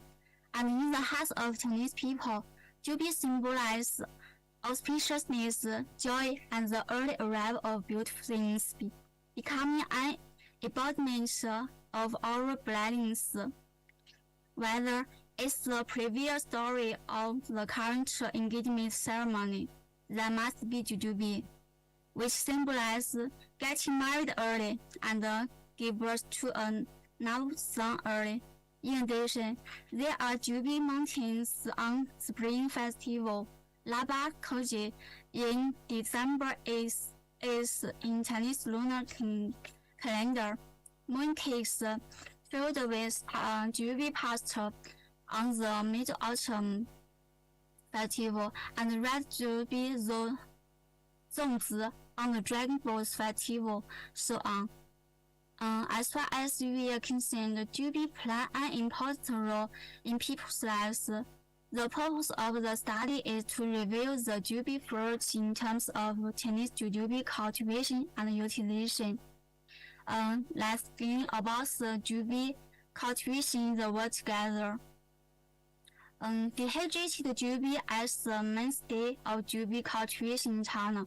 It originates in the middle and low reaches of the Yellow River. The researchers have come to the following conclusion depicted in the figure. In 2005, the total production of the dehydrated jujube in China is 2,463 and 87 tons, and the top 5 provinces most production are Henan, Hebei, Shanxi, Shanxi, and Shandong. Recent years, the jujube cultivation and production in China developed very quickly, as the main cultural area gradually transformed to the northwest China, especially the Xinjiang province. In 2020, the total dehydrated jujube production in China rised to 4,404 and 820 tons, in which the production in Xinjiang is 2,465,811. is 55.98% of the total production. China has abundant germplasm resources which are recorded in books. Jubi come in different shapes and sizes. The Chinese fruit tree records Jubi over 700 Jubi varieties, divided into 4 categories: fresh, dried, dual use, and honey Jubi varieties, as well as 30 salt Jubi types. In addition, there are also complex resources of Chinese Jubi and a catalog of Chinese Jubi varieties resources. And this is respectively 灰枣、菌枣、冬枣。灰枣 hui means green. It restricts the tree and repeated fruit color. 菌枣 Jun means the best house. Means 菌枣 is the best Jujubi harvester. 冬枣 the fruit rips in October, early winter in North China.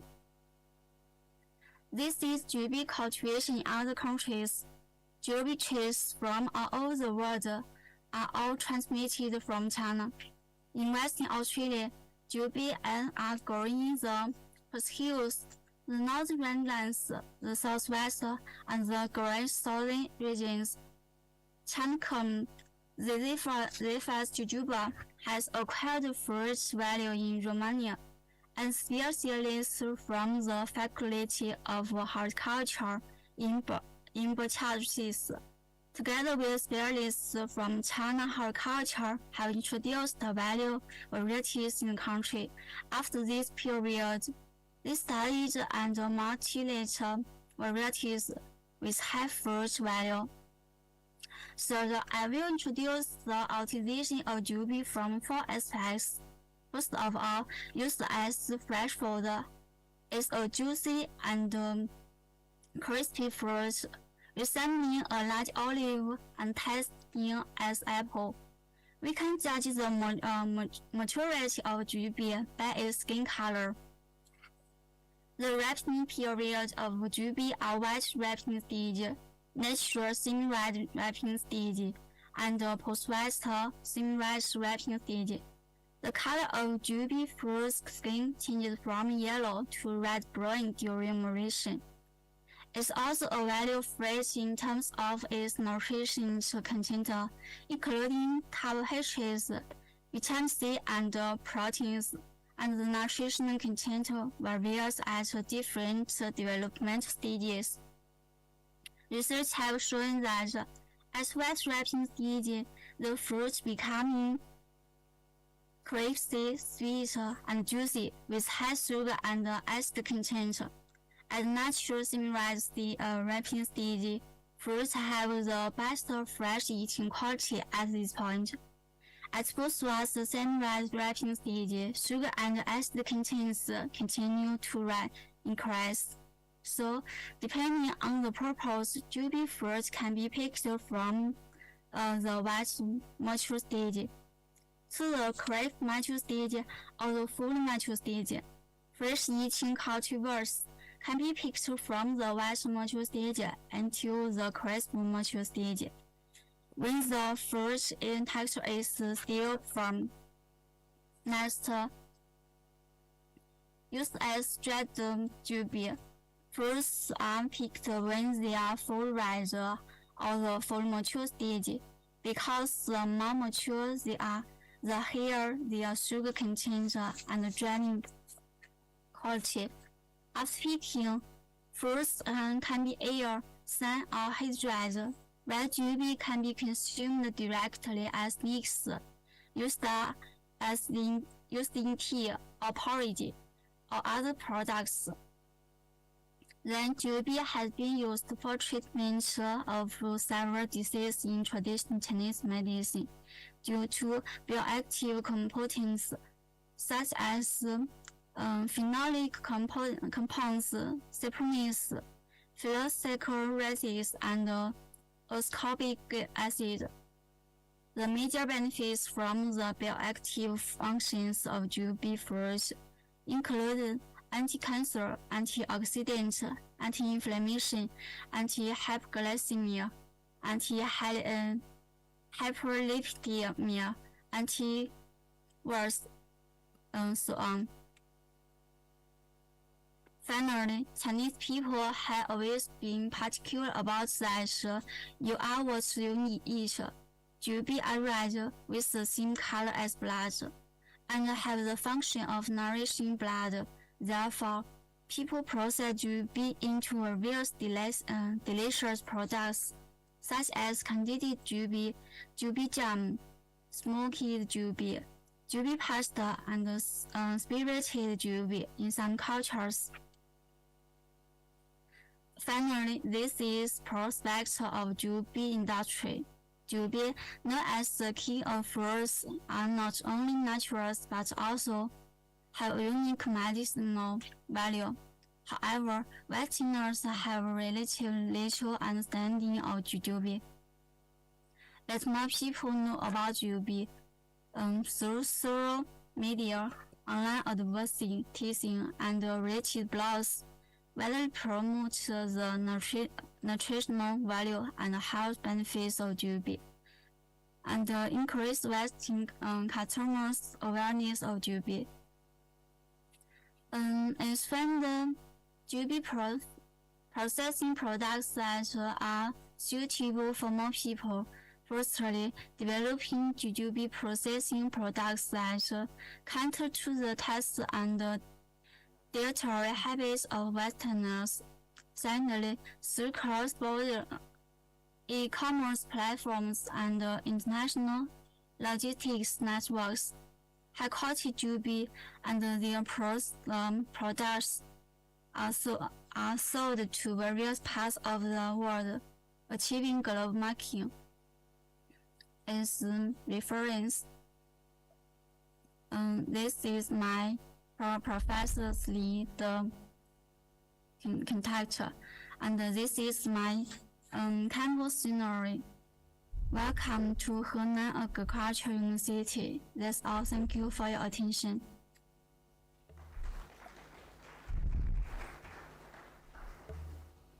Thank you for your presentation. If there are any questions.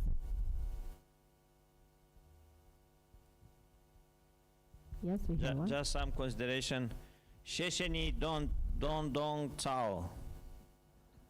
Can you hear Thank me? you.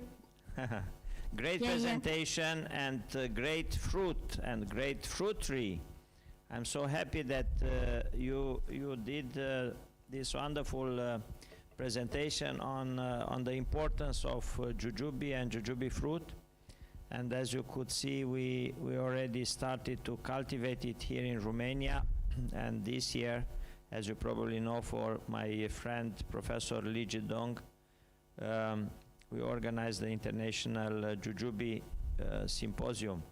So it's so important that we will continue to promote this important superfruit. And as you mentioned, the Western people need to discover this wonder.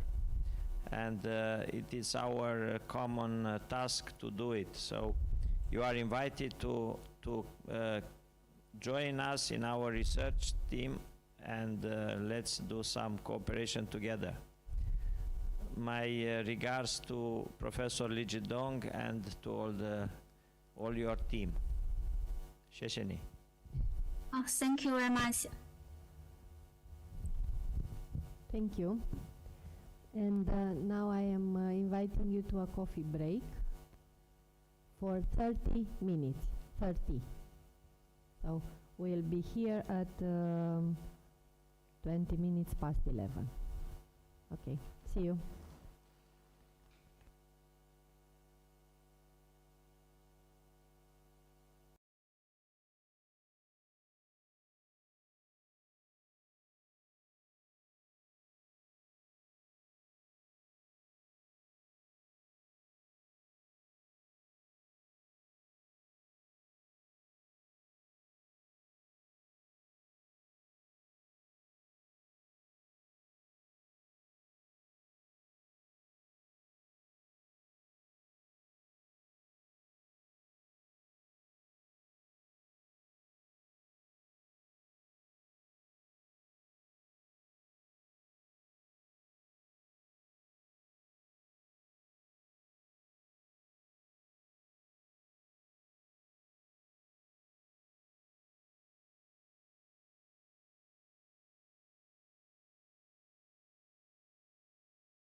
we will have a physical presentation. Very happy to introduce Bianca Alexandra Popa, who will present the paper together, made together with Maria Magdalena Pârvu and Nicoleta Defta. Paper named Feasting on Fungi, Exploring Future Perspective of Consumers' Preferences and Commercial Practices on the Growing Market of Plant-Based Foods. Both of you? Good luck.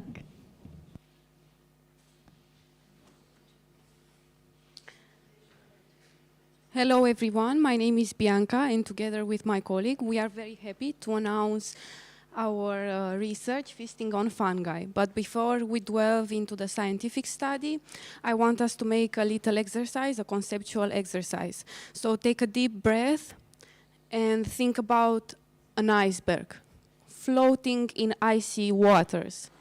What we see above the surface is only the tip. Meanwhile, what lies beneath the water is another story, which we are going to discover today. And the tip is represented by the shared common challenge that confronts our health, our global community's health. And we are all acknowledging it and approaching it. And as students in the field of food science, we found ourselves during this study in both capacities, of consumer, of part of this global community, and as people that are going to develop products, that are going to analyze these products against a set of criteria to make sure that they adhere to security standards, to make sure that they are nutritional and that they are safe for our population. And that's what drove the research topic, our research topic. And we propose today a product made entirely of mycelium. Mycelium being the vegetative part of fungi, that is fungi's roots. And it lies beneath the Earth's surface and it has a highly nutritional profile.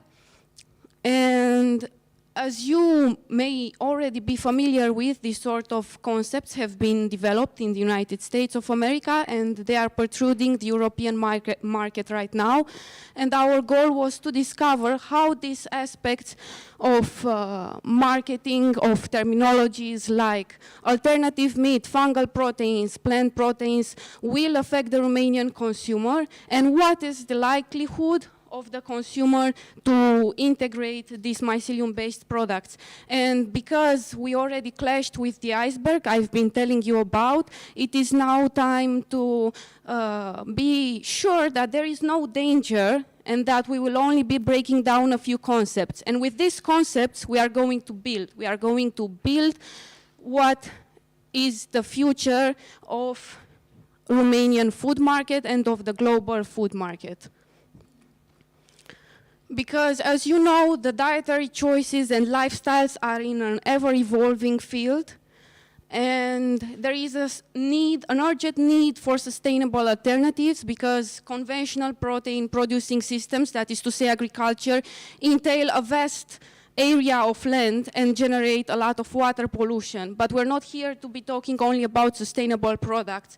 We are here to be talking about a plant-powered revolution. And we see the food industry responding to these needs of the consumer, of the customers, with a surge in plant-based products. And what we consider to be a game changer is this protein made out of mycelium, made out of fungi, which as you already know, the Romanian consumer is pretty familiar with and has been integrating fungi in our diets. We've been integrating it for centuries.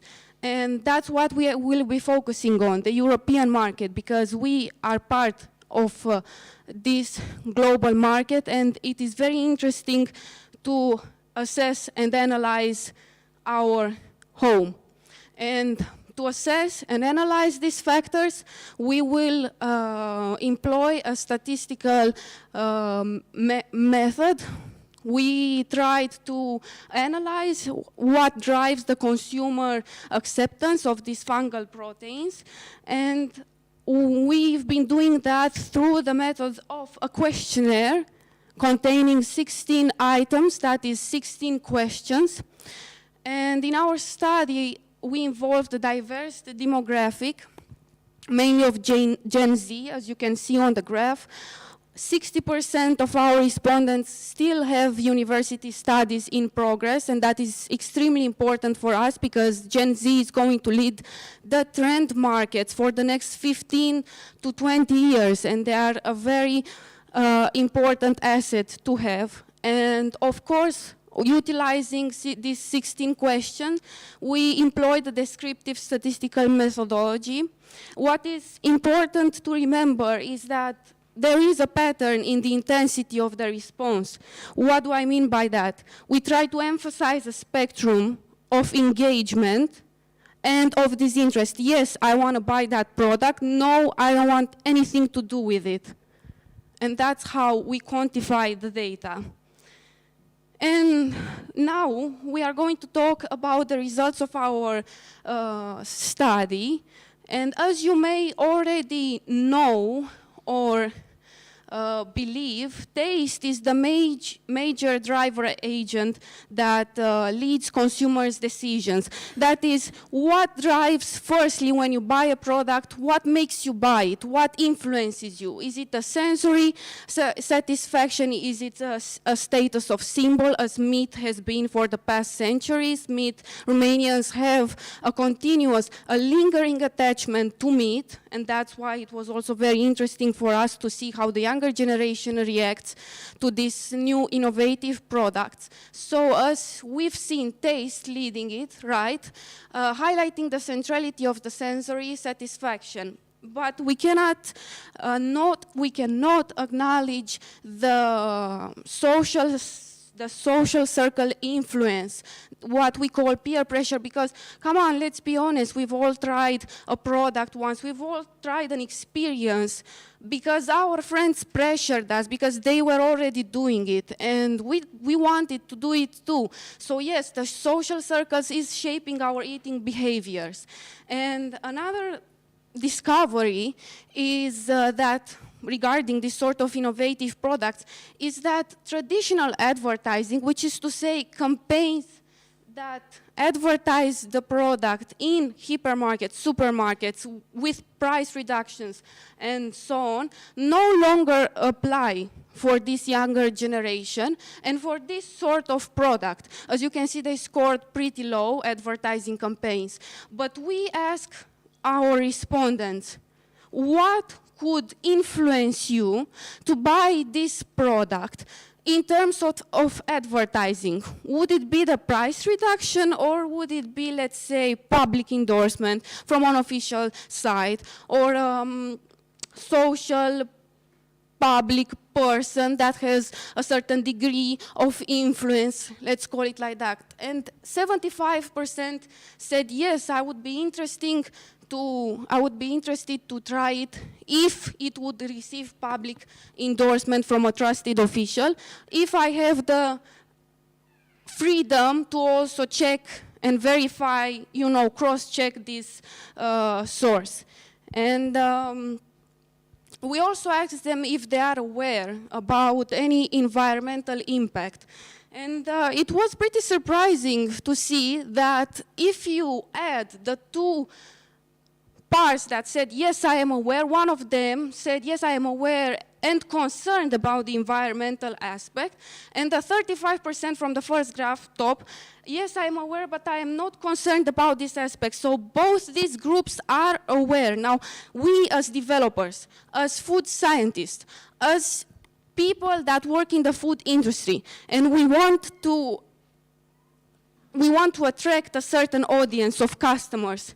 How do we deal with customers that are aware and are not concerned? Is it because maybe we're using the wrong terminology in advertising? Is it because maybe we're not positioning very well on the market?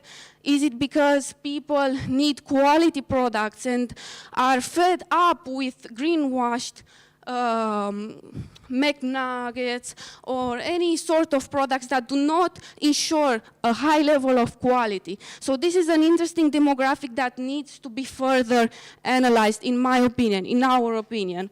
Also, as you already know and experienced it by yourself, we don't have time to cook at home anymore, right? We don't have the time because all the members in our families are working, right? And of course, we need to procure food somehow, and we reach out for the delivery services, or we go to the restaurants, as you can see. So that's another interesting factor that might influence the market positioning. Where do I want, what is the avenue for this sort of products? Is it a restaurant? Is it a restaurant like advertising it in a high-end way, in a luxury way, or is it more something that is very affordable, achievable, that is one click away via the delivery services?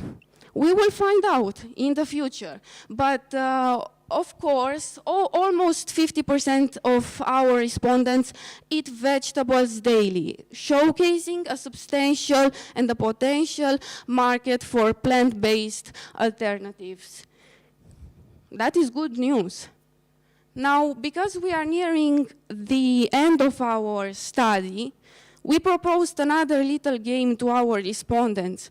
We showed them, for item 15, an image of a clearly well-done, tender, juicy steak, piece of steak, and we asked how does this image directly impact on their appetite. And guess what? A lot of them said that it intensifies the appetite sensation, and almost half of it associate this sort of images of steaks, of well-done steaks, with a savory meal.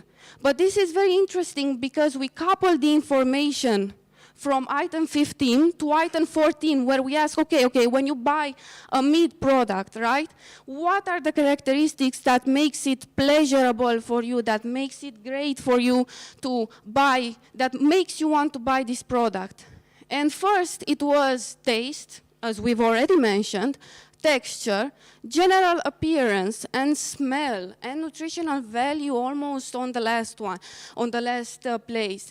So texture, general appearance, taste, smell, all of this is important information for developing a product that may answer to the consumer's needs and to the customer's needs of getting a product that is an alternative for meat, of incorporating a product that is an alternative for meat. Because as we've mentioned before, the sensory part of it, the smell, we recognize good food by smell.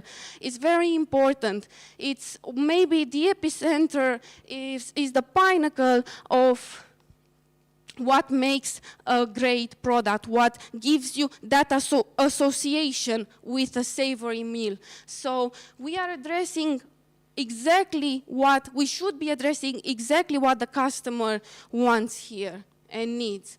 And of course, on the last question we asked, after all this information, after we reveal to you that that steak is not made out of plants, is not made out of meat, it has plant origin, it's made out of mycelium, 38% of them expressed categorical interest, while 55% consider it likely to cook or purchase it, so they want to have the agency, they want to feel empowered, they want to have the chance to cook it, to see how the product reacts under heat condition, to see how it smells, how easily it is to cook it.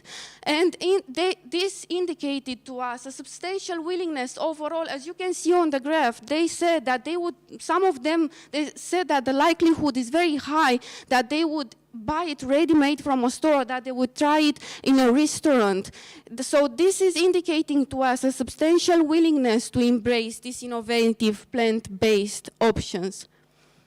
And in conclusion, the results show more than 50% of the respondents eat mushrooms at least once a month, and a significant are concerned about the environmental effects of their food choices, reflecting a trend towards eco-consciousness. But taste is the king, continues to be the deciding factor. And we believe that a very well thought out strategic positioning for the ones that are developing, for future developers of this sort of products, would be to either place yourself in a low-cost situation or to sell a high-end alternative product that obviously needs new forms of social endorsement. But although this positioning sounds binary, we want to emphasize an integrative approach. We do not think that forcing the consumer to choose between a plant-based option or traditional meat is the right way to deal with this. We think we should approach a more integrative solution, because we could integrate this sort of products in another established benchmark traditional items of traditional steaks, for example, sausage, and we could make, for example, this is just what comes on the top of my mind, a product that incorporates both of these compositions, right? And we remain optimistic about the introduction of mycelium-based products on the Romanian market. As I've said, we are advising for an integrative approach. And finally, although our study, we believe, that provides useful information, we acknowledge our limitation related to sample size and demographic representation, and we ask you to join us in further study and in further conversation. And we want to thank the university for giving us this platform to express ourselves, to further research, to connect with other people interested in this study, in any other study, to network, and to be curious, because this is the food future. This is the future of food. Thank you.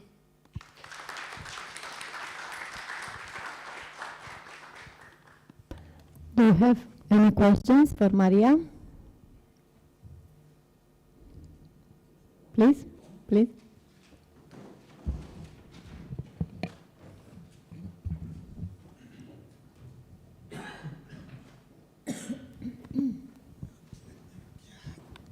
Oh, thank you, Maria, and the team. It was a good presentation, and my question is mostly on the first pie chart, and you talked about the challenges with the demographics and so forth. If you could indicate exactly which one. The first one, the first pie chart, yeah. This one? This okay. one, the one at the bottom. Yes. Your population is actually highly educated people. Yes. And is it a reflection of the Romanian population, or it's just yes, it is. As I've said, our sample has its own limitation. As you can see, only 138 individuals, and as the graph shows, most of them are Gen Z, so students like me and my colleague that have studies in progress. So obviously, because we've been working with this data, it shows people in universities. Part of them have finished their studies or are in postgraduate studies in progress. And I couldn't tell you if this reflects all Romania, but obviously. But all I can say is that it reflects a part of the next generation. And as I've mentioned it before, this generation will lead the market trends. So their opinion is very important. Okay, no, that's fine. Another question, a quick one.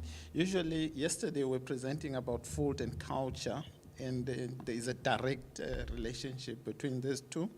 Do you think some kind of culture will affect the acceptance of this food, just our traditions and so forth? Yes, it might affect. As I've mentioned, Romanians are influenced by the fact that meat is still very much part of our gastronomic culture, because in many rural parts of Romania, subsistence agriculture is still in progress. But this is very important in where you want to market it. What is the demographic? Because what I like, maybe you don't like. That doesn't mean somebody should try to sell it to both of us. You gotta find your people, as they say. And also our role is to educate people in order to present the plus and minuses of each kind of diet. So there is also, the mushrooms are included in Romanians' diet. Romanians are also taking the feast, the post. It's okay, the feast. So they are using in a lot of foods. So our role is to educate and to explain to the younger or even to the older generation that it is difficult to change behavior, to change taste and way of reporting to new products, but it is important to try, and these things can happen. Thank you.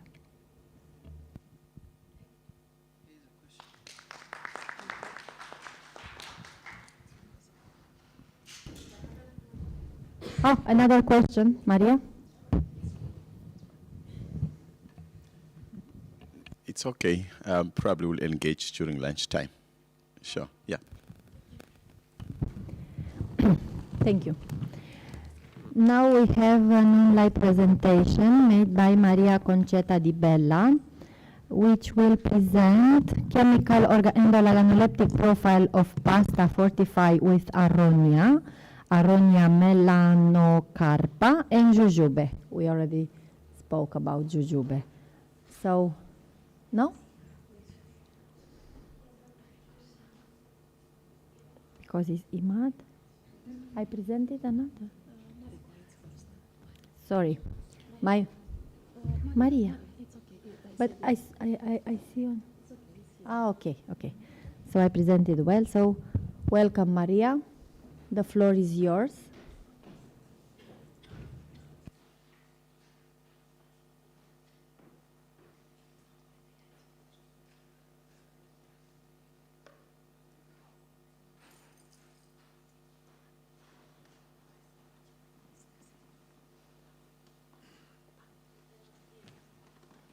We cannot hear you. Maybe turn on your microphone, Maria.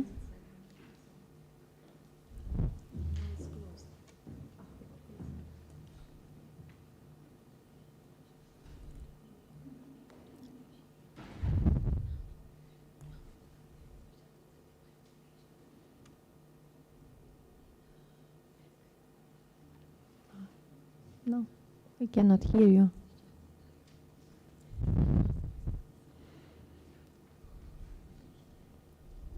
Maybe log out and try to log in again. Maybe it will work.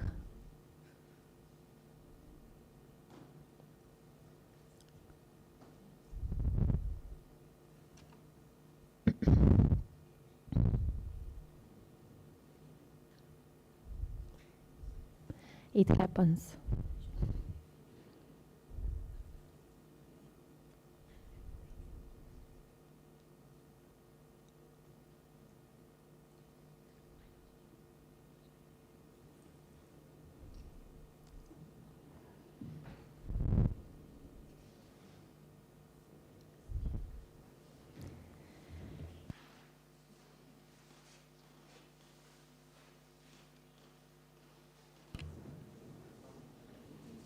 Okay.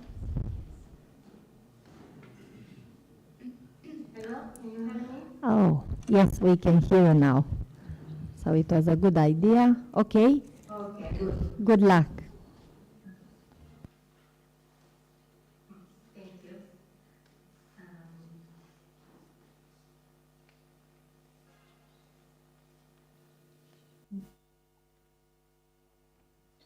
So, I'm Ribella, I'm from Catania University. I would like to say thank you for this opportunity to participate in this Congress, and also I would like to say thank you to my colleague to give me the opportunity to do this work with them at USAM during my traineeship.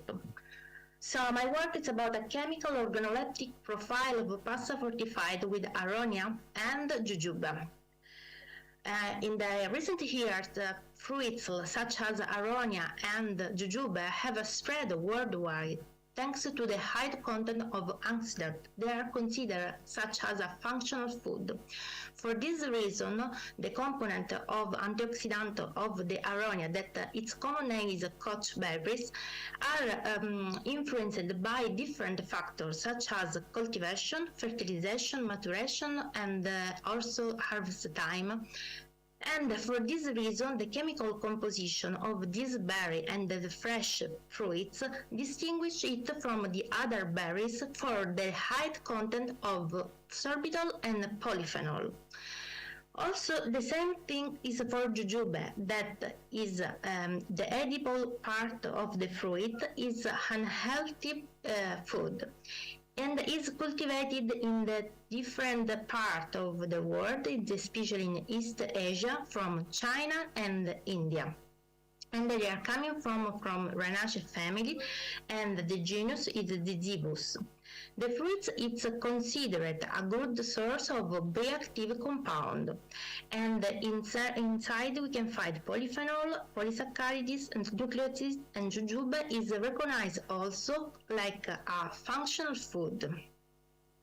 During this work is aimed to develop a protocol to produce pasta extruded like tagliatelle with antioxidant property thanks to addition of these two kinds of fruit in a different way.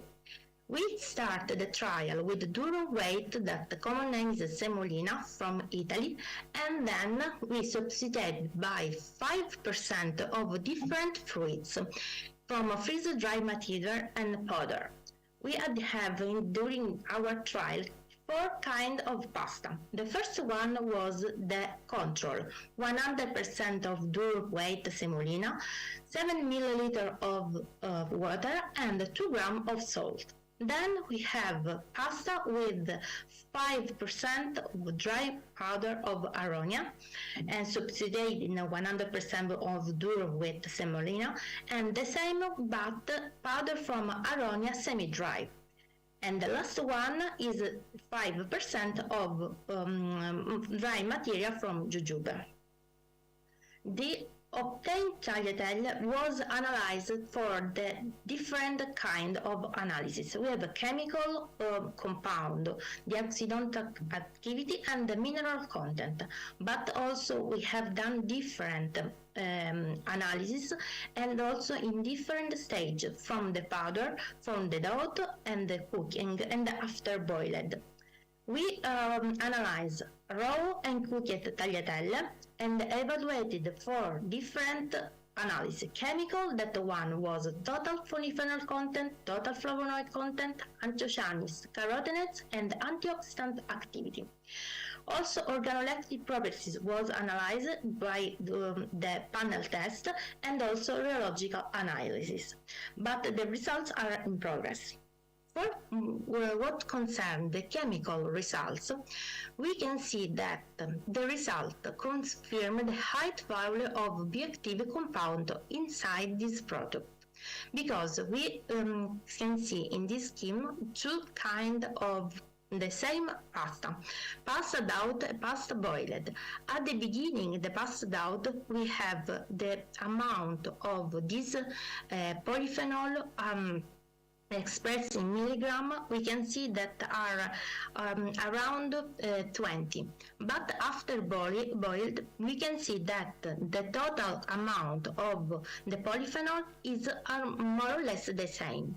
So, which means that even if we can boil this during the process, this pasta, the amount of the bioactive compound reduce just a little bit, so decrease but no more. So for this reason we can consider this unhealthy food. In conclusion, we can say that this study showed the incorporation of flour in pasta increase its nutritional property and the links with the growing demand for fortified products and the growing interest in the agri-food chain. Also, throughout the fortification process, a significant increase in polyphenol and achieved without significant effect of the rheological end of this product. Despite increased consumer interest in the fortified production, developed and design must balance the percentage of plants extraction or to produce a sensory attribute to ensure consumer satisfaction.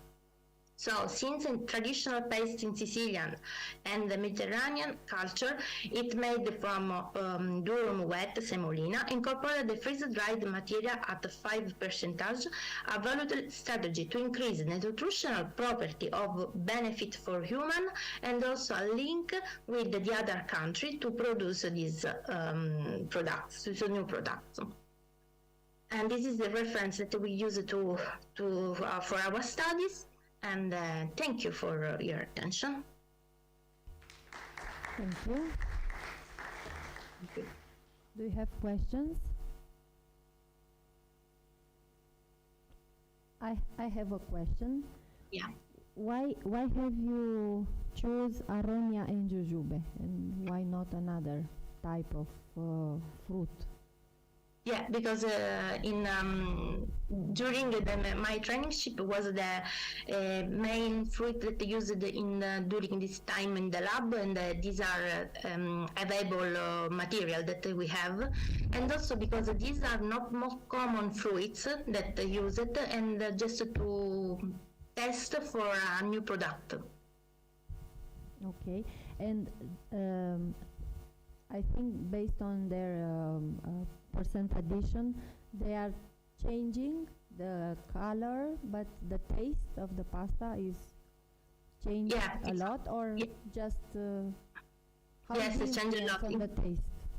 Yes, it is changed a lot because it depends. With the aronia, you have a kind of taste that is like the consumer, and then also for jujube there is a good taste but not good, for example, color, because it's like brown, don't like more the consumer, but around it's a good taste and also good color. You can see this in this picture. I'm sorry, that's not so good, but a different color, the tree, this that we can see, and also the taste was good.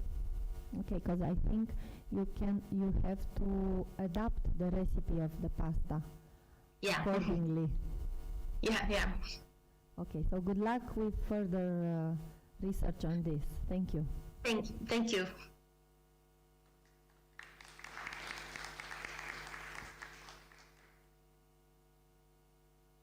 Now we have another online presentation. Imad Al-Suwaid will have to present two papers. We will take it one by one. The first one will be study on the evaluation of pomological, biochemical and organoleptic parameters of varieties of apricot.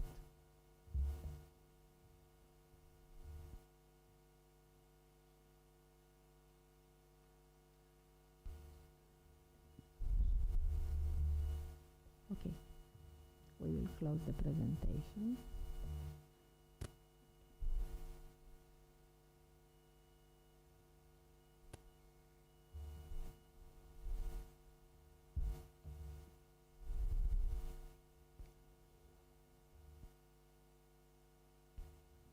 We cannot hear you also. Should we try again to please log out and check in again, log in again, because we cannot hear you. I don't know what problem is. Okay, so we will wait for Imad to log in again.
Welcome.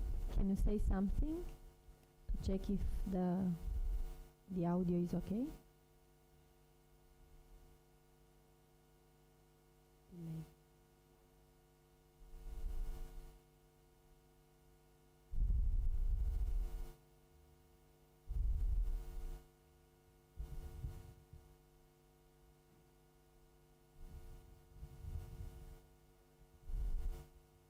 Delay. Maybe the internet connection, your internet connection.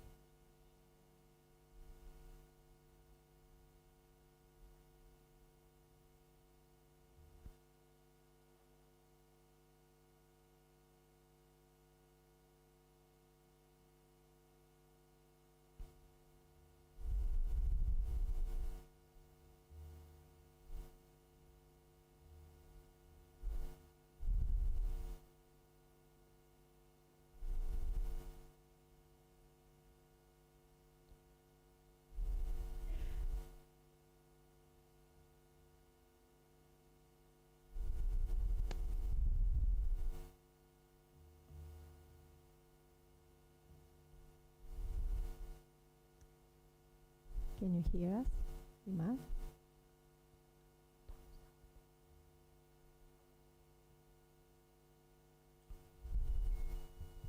Puteți să verificați microfonul, vă rog, că nu vă auzim.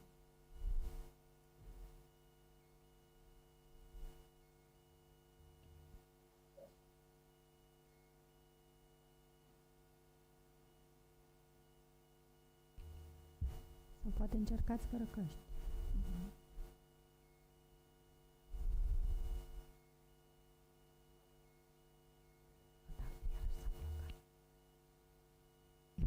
I think your internet connection is not so good because the image has frozen.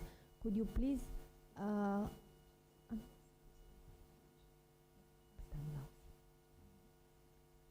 Nu vă auzim, puteți vorbi puțin, că nu vă auzim.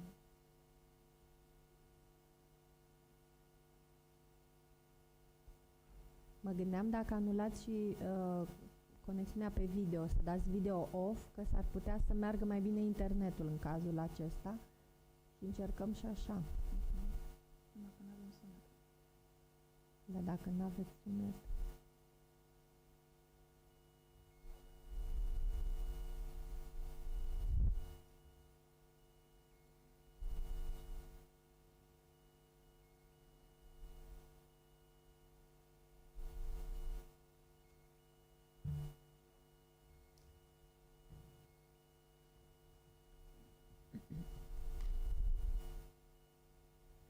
Can you try without headphones? Ah.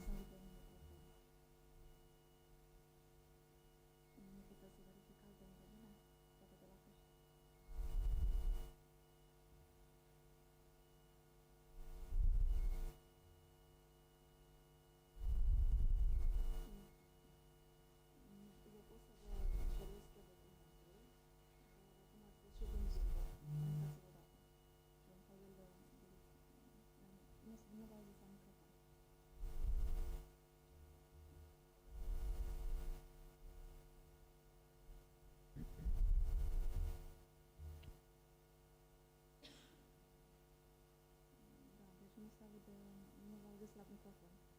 Nu se aude.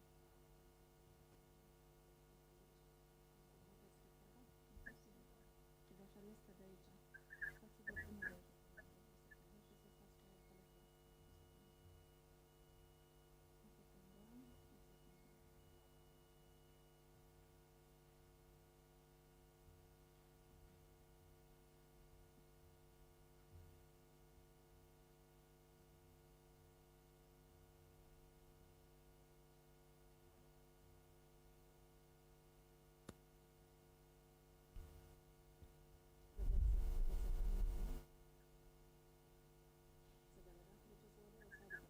Îmi ziceți când să mut și să iau microfonul. We will try to. We will adapt to this situation. Puteți începe de în engleză. Ok, bine. Inshallah. Thank you. hello, ladies and gentlemen. Bună ziua, domnilor și domnilor. My name is Imad Jabbar Wadi Aswad. Today I present to you seminar about study the evaluation, thermology, biochemical, organic, parametry, and several apricot cultivars. And I hope to be successful present scientific. Nu se aude, din păcate, în sală. Se audea? Numai un pic. Se auzea? Să mai încerc o dată cu alt microfon. Încercați acum, se vede. Alo? Da.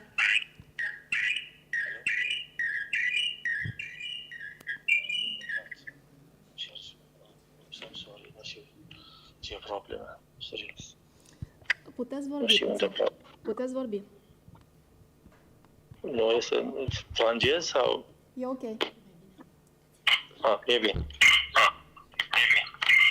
Ok, thank you. Ok.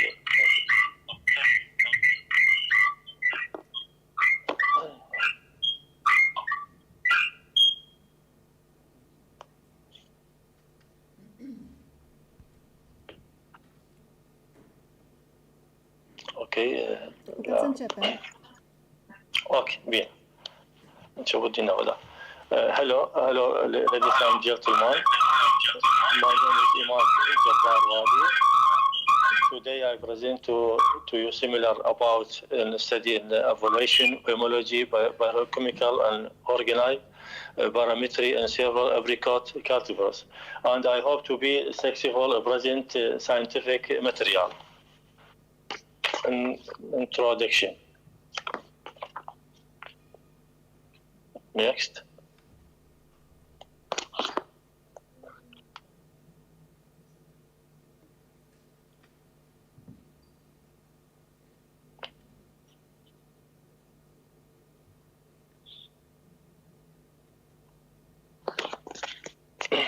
Alo? Da, puteți continua. Bine. Nu se... Mi este probleme aici în internet. Puteți continua. Deschideți-vă pe ecran prezentarea. Suntem la material și metodă sau la introducere. Ok.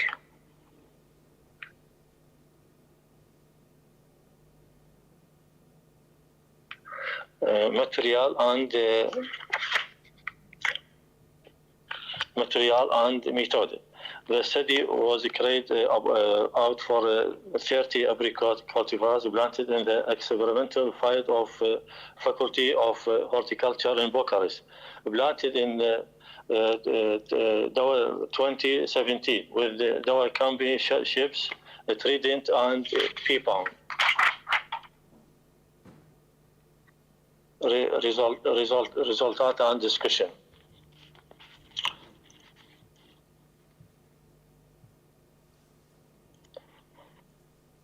Pulp white. It was found that the Primaya San Julian variety presented the highest comparative values with the other varieties. In the sound ears, and the varieties Farberi San Julian and Farberi Marlibon 29 had significantly similar values. Total soluble soil values ranged between 8.19 and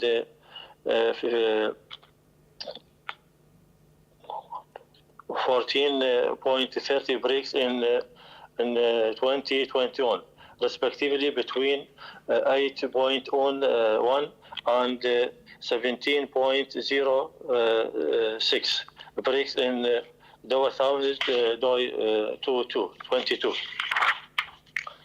Slide 6. Total acidity. Examining the change in total acidity values in different cultivars ground in the Trident system showed that the highest values of the parametry in the first years was observed in the cultivars Brimaya, San Julian, and Farbeli Marlibon 29, and Farbeli Marlibon 29, Vilware 1.76 acid malic. And the second years in the cultivar Farbeli Marlibon 29, 1.99 acid malic. Slide 7. Dry matter. It was found the cultivar Farclo Marlibon 29 had the highest value compared of the other cultivars in both years. In the first years of the study, the cultivars Farclo San Julian and Farclo Fartoli San Julian, they had similar values. Slide 8. Total acidity, total sloven soil. It was found that the highest value of this ratio was observed in Primaya San Julian cultivar in the first years, followed by Farbeli Marlibon 29. In the second years, the data showed that highest value of the ratio was observed and recorded in Primaya San Julian cultivar, Primaya San Julian. Slide now. Cluster analysis. The results showed that the study cultivars in the first years were divided into 3 different groups. In the second years of the study, it was found that the study cultivars were divided into 2 groups. In 2022, the cultivars Anigat Marlibon 29 cultivars was placed in one group and other cultivars in another groups. Slide 10. Pulp white. And was found that the highest value was observed and recorded in the first years in the cultivar Delisa Marlibon 29, Vilware of 18.57 gram. And the second years of the cultivar Lady Coat Marlibon 29, Vilware 17.9. Slide 11. Total soluble salt. It was found in first years the amount of soluble dry matter was scientifically higher in the cultivars Kongat Marlibon 29 and Delisa Marlibon 29 compared to other cultivars. In the second years, the search of the search in highest amount the soluble dry matter was observed and recorded in the cultivars Kongat Marlibon 29. Slide 12. Total acidity. The highest value was observed in cultivars Lido Marlibon 29 and Lelycott Marlibon 29 in the first years of search, respectively, in the cultivar Lydicott Marlibon 29 in the second years of the search. Cultivars Kongat Marlibon 29 present the lost value in both years of the study compared to other cultivars.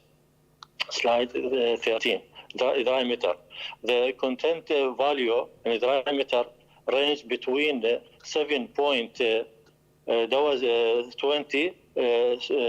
Lido Marlibon 29 and 12.15 Kongat Marlibon 29 in the years 2021, respectively between Opt 8951 Wondercoat Marlibon 29 and 17 Kongat Marlibon 29 in the years 2022.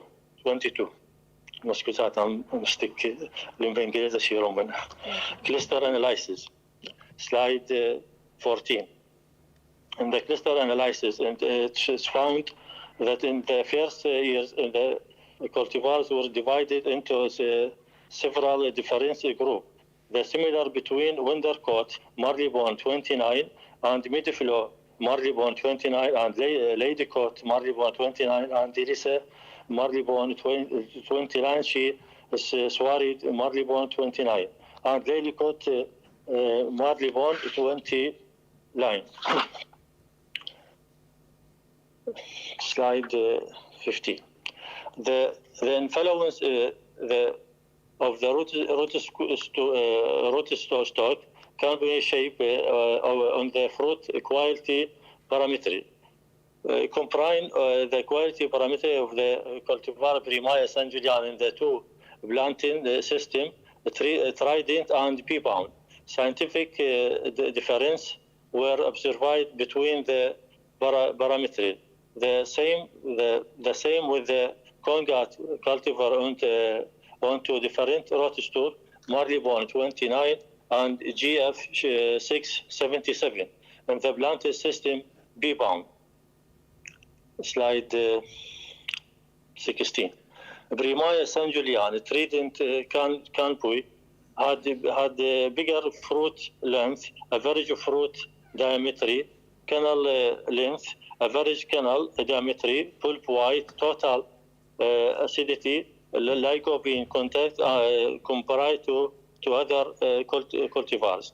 The result of the study showed that the Farbeli cultivar grafted on Marleybourne 29 and San Giuliano also showed acceptable predominance in the resolution to fruit-related indicators. The study of different cultivar grafted on Marleybourne 29 in the P-pound system, 2 metri, showed that the cultivar significantly affects the biochemical trace of the fruit. Among the study, the examination of cultivars P-pound company, it's also found that Primaya San Giuliano cultivar, even the form of P-pound company, showed good preference and trace release to the fruit of the plant. This shows the importance of choosing the proper cultivar more than before. Slide 17. In general, conclusion. In general, it can be explained that different cultivar study in the researcher have shown different behaviors, resolution of the indicators related of the fruit. In some cases, regardless of the shape of the canopy, the cultivar has provided a appropriate response. This issue indicates the great importance of the suitable cultivar at the time of the cultivation. In addition, choosing the suitable rootstock in the plant is also the important and effective factor in the growth of the plant.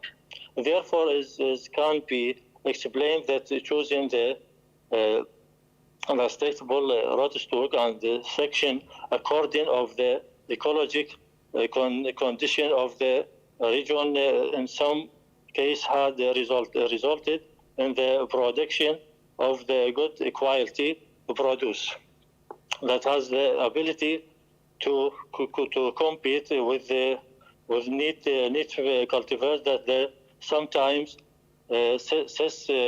susceptible to strain a disease in biologic stress. Thank you. I am so sorry. No, I'm Rojit. Sound. Thank you. Thank you. If there are questions Thank you for Imad.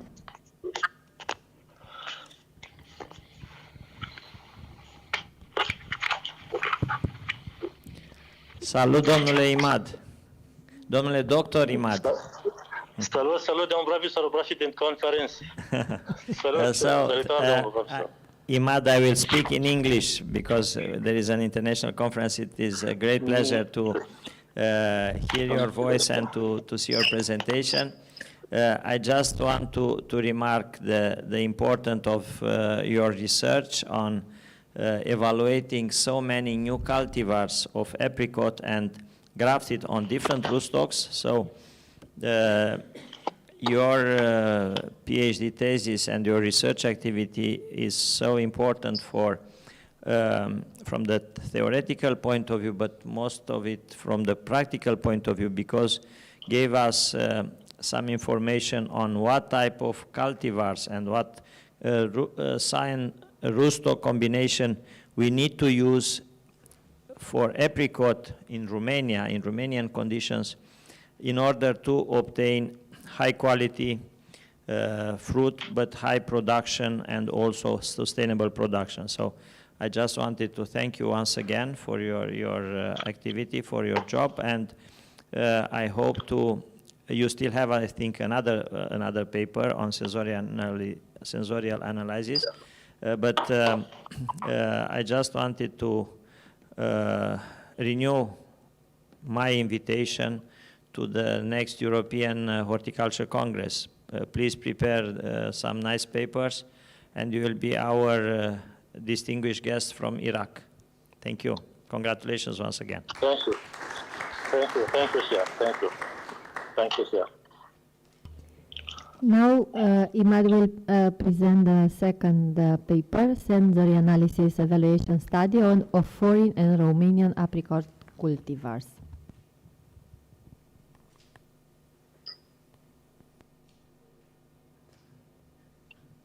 Alo, start? Da, puteți începe. Thank you.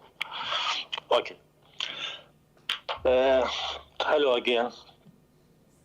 My name is Imad. Today I'm presenting an article. In English. Title Sensory Analysis Evaluation Study of Foreign and Romanian Apricot Cultivars. Introduction.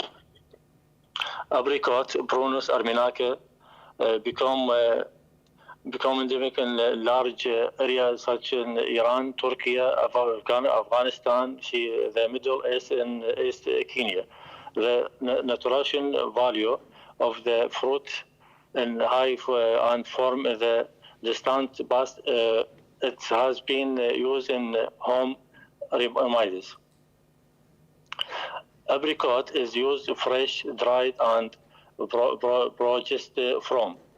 Improving the sensory fruit is one of the important factors in the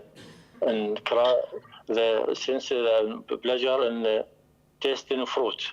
Understand the sensory that affect the choose fruit by consumption has scientific effects in marketability. Sensory is used in analytical in breeding programs, materials and methods. The sensory analysis, the quality of apricot fruit patented in the experimental fruit field of the Faculty of Horticulture was carried out in 3 harvest season, dry 2021, 2023. The method used was questionnaire testing sheet in which number 24 people.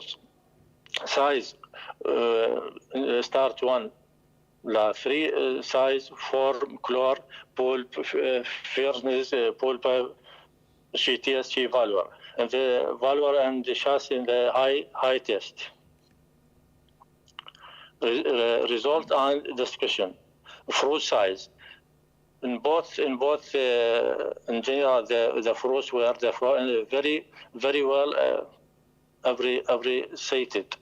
The foreign cultivars, soil Bergeon cultivars of variety, Delisa, Midflow, Piscina, Primaya San Julian, Pipaunshi, Primaya San Julian, Trident, Shi Vitello.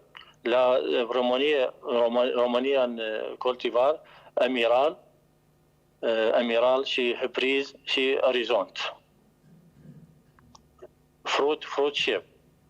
All the varieties examined received good and very good returns.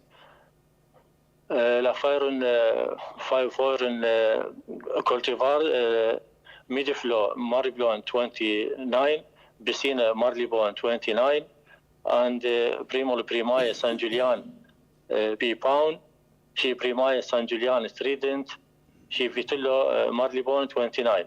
Shi la Romania cultivars Amiral and Horizont. Color of fruit. The fruit color evaluation resulted in close values between the cultivars tested with some difference. La foreign cultivar, Delisa Maribelon 4 belly, Shi Lido Maribelon 29, Shi Primaya San Julian Trident. La Romania cultivars Fortuna Primul Horizont, și după Fortuna number 2. Evaluation bulb ferments. The best application were in the cultivars Delisa Maribelon 29, 3.51. The last appreciated Chilmaibun CMP U Chilmaibun Hungaria Maribelon 29 Veloare 2.443 and Brimando San Julian 2.55.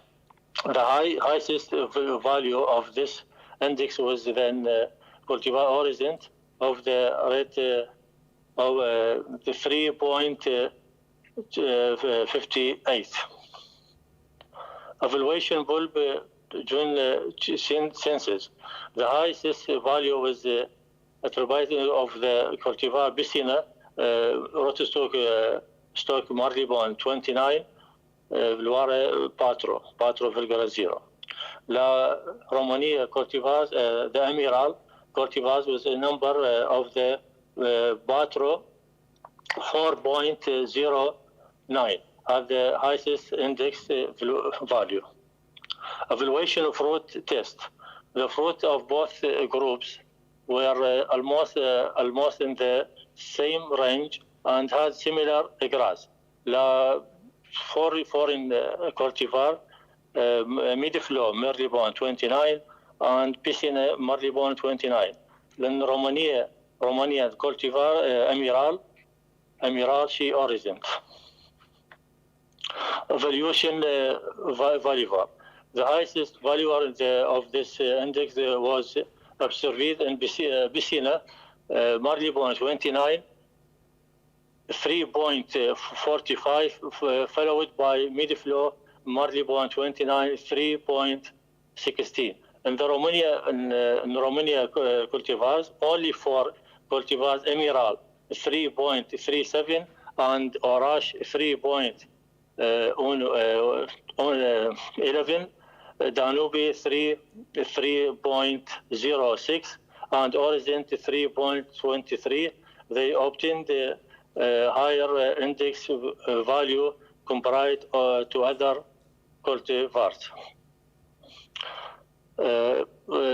Classification of the test varies according to the evolved parameters. Resultat and discussion. One of the primary thing in attracting the attention of the consumer is the operation quality of the fruit, which has scientific effect on the marketplace and selection. Fruit quality, which is influenced by sensory properties such as aroma. Taste brand and taste national value and chemical composed in the is one of the important factors in the expenses of different apricot cultivars and consumers. As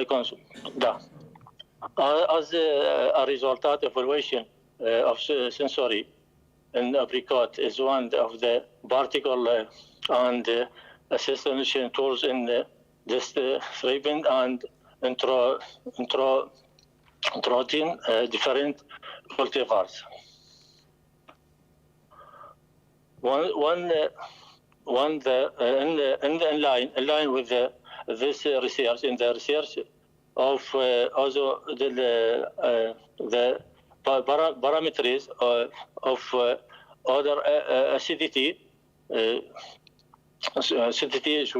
sweetened, flash, ferments, and aroma were used to evaluate the sensory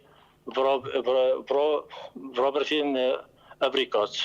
And the research conducted in Spain, in two different genotypes of apricot, it was found that the sensory evaluation of the fruit by assessors has the ability to determine the best of the fruit.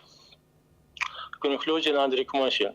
In general, it can be cited as use of sensory always the introduction and comparison in virus. The results of the search show the difference in sensory between important and Romania cultivars. Furthermore, the results showed that among the important cultivars, Brimanda Saint Julian achieved lower numbers in the relation to fruit size, fruit shape, fruit color, pulp films, and pulp genesis in this. It should be monitored in that the lowest amount of fruit test and value an important cultivars in observed in CMPU, Silmaibun Hungaria, Mardibon 29 cultivars. And Romania cultivars, Emerald and Horizont cultivars have the highest value in most parameters. Reference. Well, thank you for attention. Thank you. Yeah, I'm so sorry. Thank you very much. Telephone. I'm so sorry. It is important. In Iraq, problem, internet problem. It is important that I am so sorry. we adapted to this situation. You were able to present your work. Thank you for your presentation. Do you have any questions for the second? I personally didn't know that there are so many cultivars of apricots, and apricots is one of my favorite fruits. So, Professor, please. You are invited to come and to taste them. So for everyone here, tomorrow at 1 o'clock we'll have a fruit testing of pears. I have our colleagues here that presented yesterday her activity. So pears, persimmon, and pomegranate. So at 1 o'clock, you need to come with your students and your team also to test this. What I want to mention, there are so many cultivars, but recently, so in the last years, the taste of the apricot that we find in the market is not the one that we know in the past. So as you can see there are beautiful fruits. Some of them, they are red, even like some nectarines, so full covered with red color, but the taste is not good. And what Dr. Imad mentioned, it's good that some of our varieties, as Amiral and Horizon, that have been created at the research station of Val Traian, they are still keeping the good taste of nice apricots. In the same time, it's clear, very important to eat them at the right ripening moment, because if we pick the apricot fruits too early, when they are not mature enough, they will not change their taste. They will be acid, so the taste will be not good, being not climacteric fruits, so they will not evolve in time as pears or apples and other fruits are doing. So we need to pick them at the right moment. Most of the fruits that we find in the market are picked too early by the producers because they want firm fruit that can resist to the transport and to long shelf life, but when we eat them, they are just rubber, not real fruit. There is a chemical parameter or something like this to determine the right moment to, because in grapes there is a ratio between glucose and tartaric acid. Is that the same in apricot? The ratio between total soluble solids and acidity, and Okay. also we use since 4 years, I think, diameter. It's spectrometer, yes, spectrophotometry. Mm-hmm. And we calculate with them. With it, we go in the orchard and see if they are under 0.3. Okay. It's an index based on the chlorophyll content that quantify the maturity of the fruit. Nice. Thank you. So there is an instrument quite useful that Anna and her team uses quite a lot and can be used for the practical determination in the field of the right moment for that can be different for every cultivar, because there is a scale when the absorbance of the light show us if that fruit is ripe or not yet. And based on these sensorial characteristics, you can recommend different cultivars for different food products, like jams or juices and so on. Of course, in the same time, we cannot propagate and cultivate 50 different varieties in Romania. So the research activity that Imad, it's extremely important because gave us many data related to the tree, the production, the yield, the quality of the fruits, but also some other aspects that are not reflected here regarding the sensitivity of the tree and of the plant to diseases or to pests. Yeah. And also, as it was mentioned yesterday on pear, very important when the fruit, the tree is in flower, where is the blooming time, taking in consideration that apricot it's so sensitive to late spring frost. So we need to find the best variety by analyzing so many characters at the end. Thank you. Thank you very much. Thank you. Thank you again. Mulțumim, la revedere. Thank you, la revedere. Thank you, mulțumim mult. La revedere.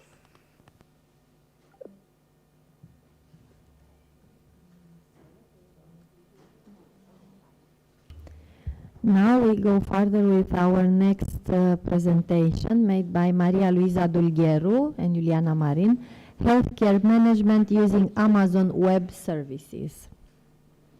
Yes, can you hear me? Yes. Yes. Just 1 second so I can share my screen. Can you see my screen? Sorry.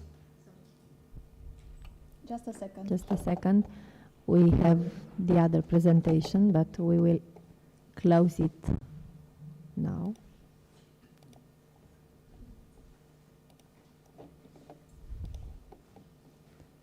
Now we are good.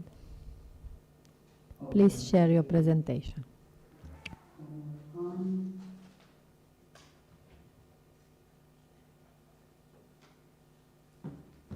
Okay, so today I'm going to talk about the important role of cloud services and machine learning in the domain of healthcare, and I'm also going to talk about the importance of nutritional aspects when it comes to preventing a cardiovascular disease. So as an introduction, we all know that healthcare and life sciences organizations are trying to reinvent patient care methods and solutions, also genomic solutions, in order to reach cost effectiveness as well. And with the help of my coordinator professor, Juliana Marin, we developed a web application which is called Health Cloud. And it provides healthcare services, and it can also predict the category of risk related to cardiovascular disease with a machine learning model that was developed with Amazon SageMaker, which is a cloud service provided by Amazon Web Services. So when it comes to the machine learning model that we developed in Amazon SageMaker, we actually have multiple inputs from our patients, such as age, weight, gender, height. We also have the blood pressure, which is systolic and diastolic blood pressure. We also have some other objective examination features, such as glucose and cholesterol, the smoking and alcohol intake, and physical activity, which the last three are actually subjective features. And based on these features, we determine with the machine learning model if the patient is at risk of developing a cardiovascular disease. And we all know that nutrition is an important fact when it comes to our functioning and well-being.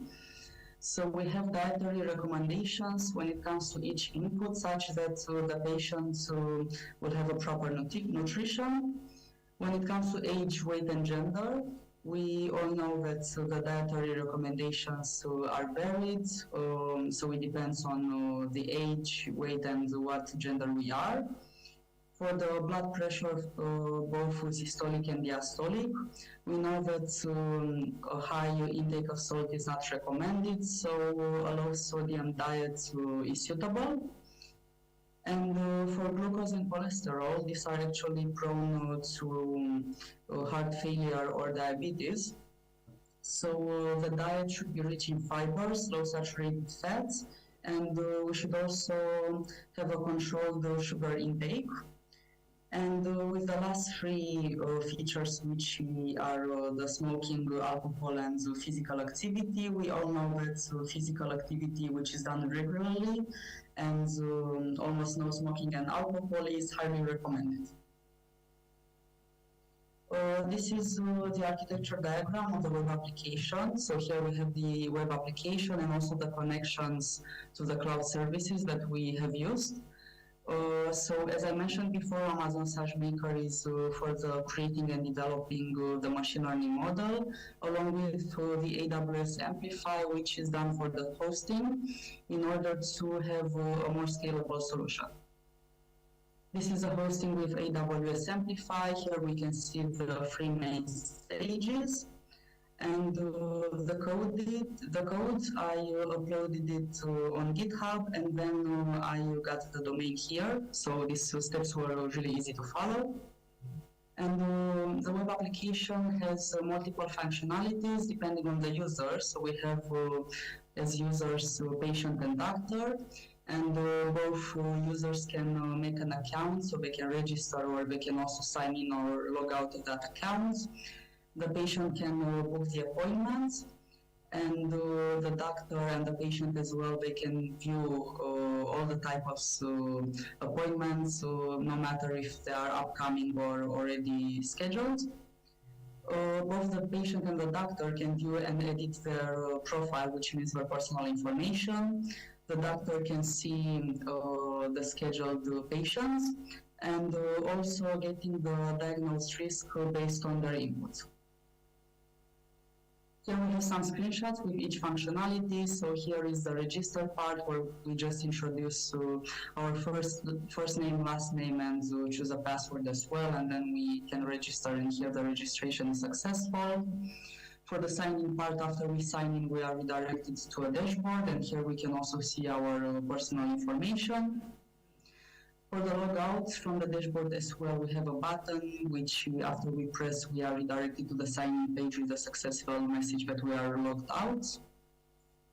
For the booking appointment, we have to complete a form where we choose our first and last names and also the username, and we also have the benefit of choosing a department. There are multiple departments, such as allergies. So for example, if we have an allergy, we just choose the allergy immunology department, and after we book the appointment with the day and time, we also have a successful message, so the appointment is created in a database.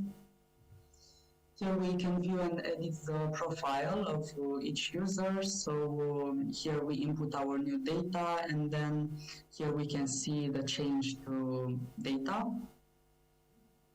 Here we can view the appointments. So this example is for the doctor, since we have this patient column, and we can see that the patient is scheduled on this particular day and time, and we also have their contact number. We can also view the patients, so further details of the patients with their username, email, and phone number. And last but not least, we get the disease risk.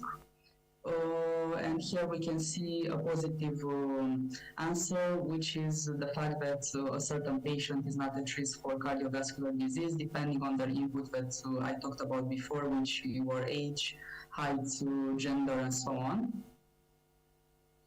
And as results and discussions, we could outline the opportunities that cloud offer us, such that we can also use machine learning integrated with the cloud in order to utilize its potential. We can also forecast the risk based on the patient's medical history, and we can also update and train further on new data. So the cloud actually offers us very scalable solutions, no matter how many records we introduce. And as conclusions and recommendations, this is a cost-effective and efficient solution. It offers flexibility, and it also offers automation, since the human error is diminished, and it's less likely to lead to critical mistakes. And for our future work, we proposed 3 ideas. The first one is Amazon Recognition. It is also a cloud service. And we were thinking to integrate this with our web application and the other cloud services that we used for image analysis, such as chest x-rays. This is also scalable and low-cost solution. CloudBot is a bot which offers patient engagement with 24/7 availability. And what is really beneficial when it comes to using chatbots is the fact that it can access critical information in a much quicker time than a doctor or a regular user. And last but not least, we have the symptom tracker, which will be a mobile application developed with the Flutter framework. And thinking that this is a really feasible solution for patients with chronic conditions, since they have to manage their medical condition every day, so they can easily use this mobile app in order to input their symptoms and to see the recommendations that are made by this type of application. These are some references that we used for this type of research, and thank you for your attention. Thank you. Do you have any questions? Maria Luisa? You are Maria yes. Luisa? Hello. So yes. Great presentation.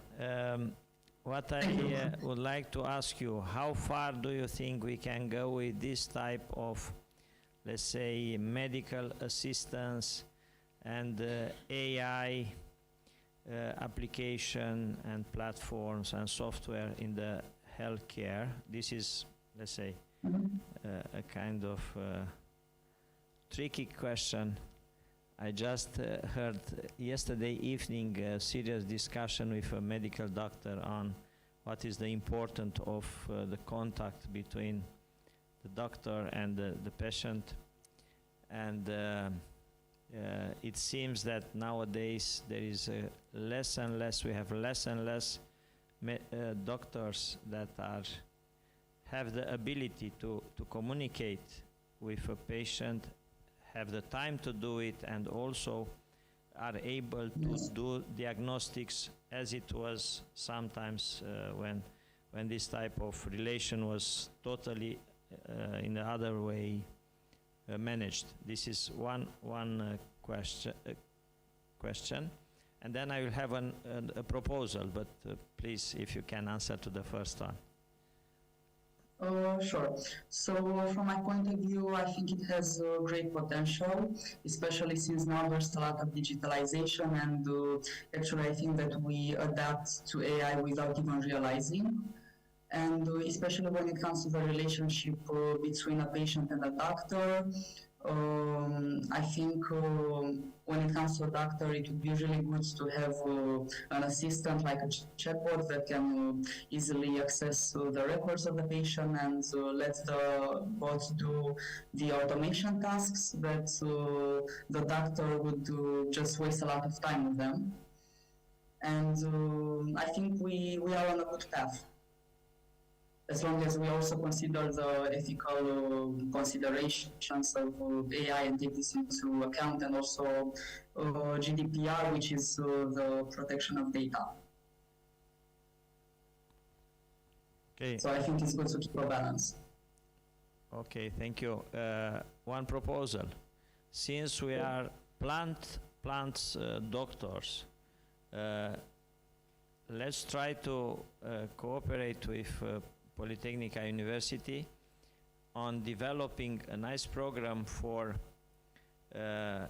plant care management, using the ideas that Amazon developed on identification of diseases or pest symptoms or other things that could be helpful for our farmers. It will be, in my opinion, an excellent software to be promoted and to be developed for the use of every farmer or every person that has a garden and some plants, some trees or fruits or whatever, ornamental plants, and has some problems, health problems of that plants. So we can think about together to start a joint project on that. What do you think? Yes, I think it's a great idea, especially that now cloud and AI are more related to a lot of fields such as transportation and also agriculture, so there's a lot of variety and potential to it. Okay, thank you. And I also have a comment and a question. The comment is that I think the human interaction between doctor and patients is quite crucial sometimes and could make the difference. Maybe the doctor can observe something that is not viewable for AI. And the question is, do you think that, I know that in other countries there is a platform where different specialists, different doctors can upload some cases and take another opinion. So it is good for the patient because it shortens a lot the time for a good diagnosis. So do you have in mind, do you know that if there is such a platform in Romania, or if you thought about doing it? I think when I was doing the research, the communication, technical communication, strictly technical communication among doctors. Sorry, I'm not sure if I quite understood the question. If you could repeat it again, please. I asked you if you are aware about a platform where medical or doctors upload their cases and discuss on different type of cases, and the patient can receive the second opinion quite fast. Do you know about this platform in Romania? Yes, I think there are some. In Romania, there are not many because even in Romania we are still at the beginning. But at least when it comes to image analysis or the digitalization of records, I think we're getting in that direction. And we're just at the beginning, as far as I've seen. Okay, thank you and good luck with your researches. Thank you so much.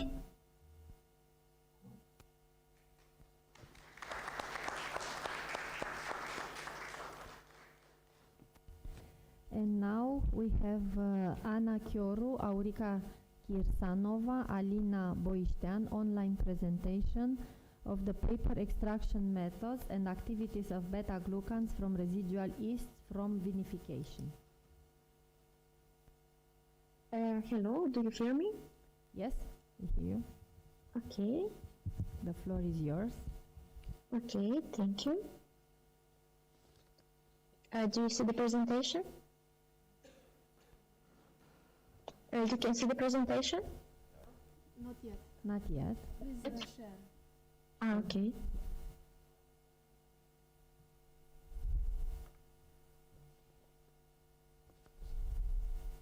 Okay. Now I see it. It's okay. Okay, thank you.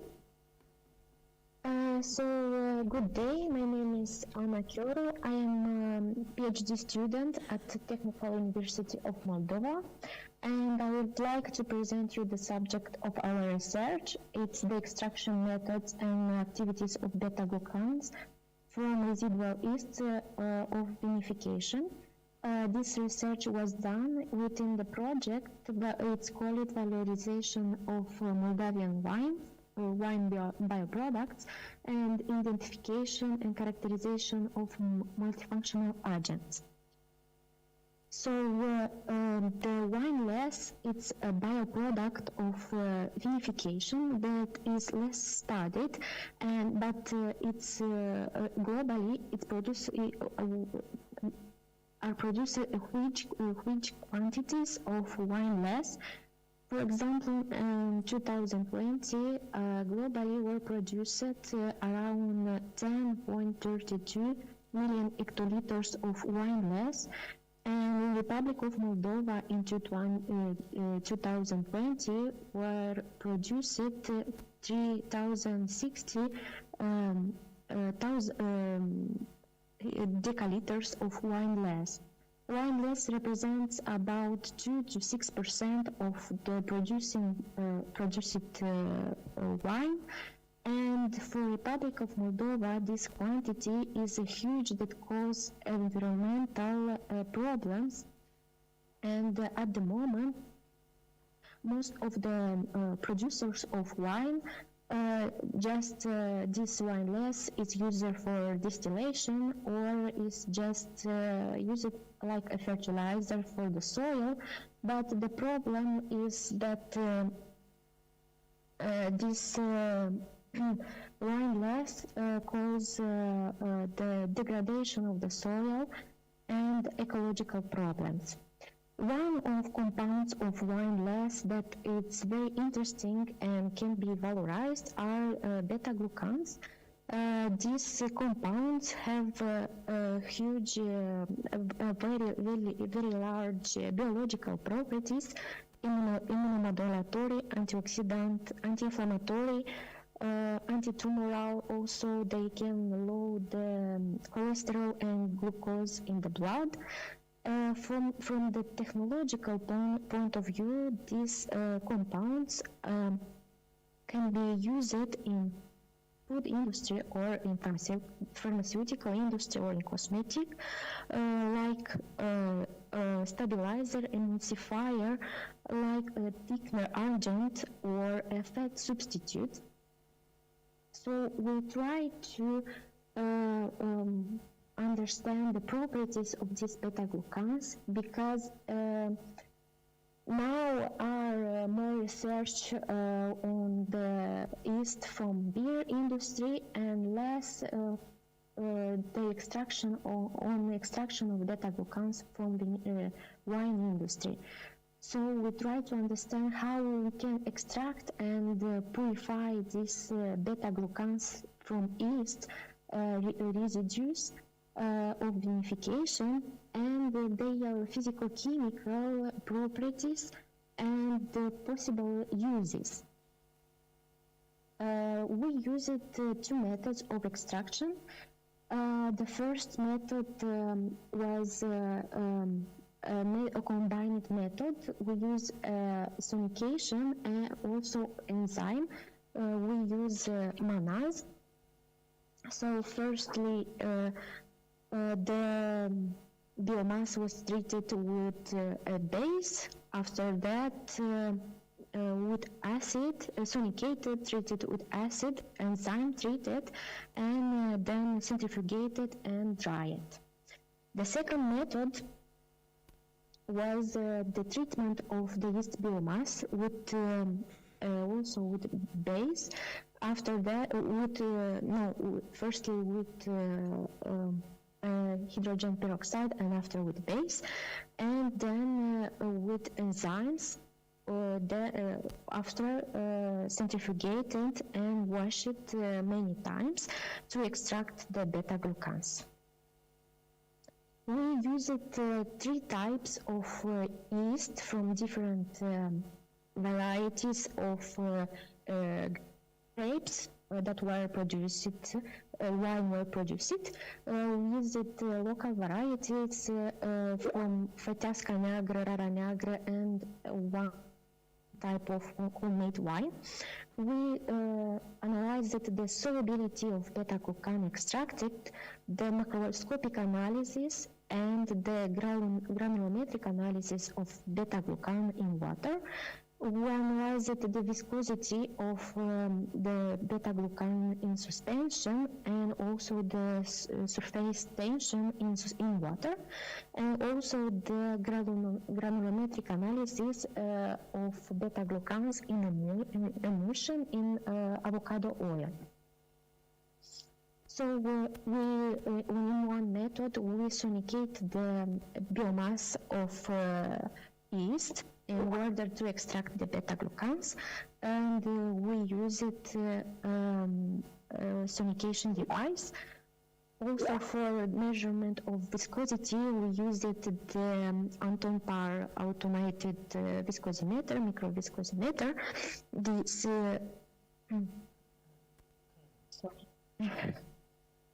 this is the sonication and the viscosimeter. This is the steps for viscosimeter determination. Also, we analyzed the surface tension of the suspension of beta-glucans in water.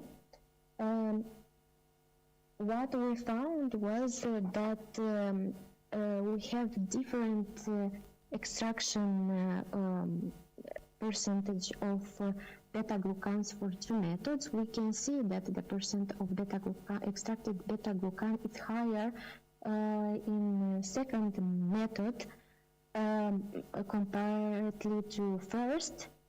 Also, we see difference in percentage for industrial produced wines like Feteasca Neagră, Rara Neagră, and the last one is the homemade wine. These are produced red wines. All three are red wines, and we can see that the method influences the method of extraction and purification have an influence on the percentage of extracted beta-glucans.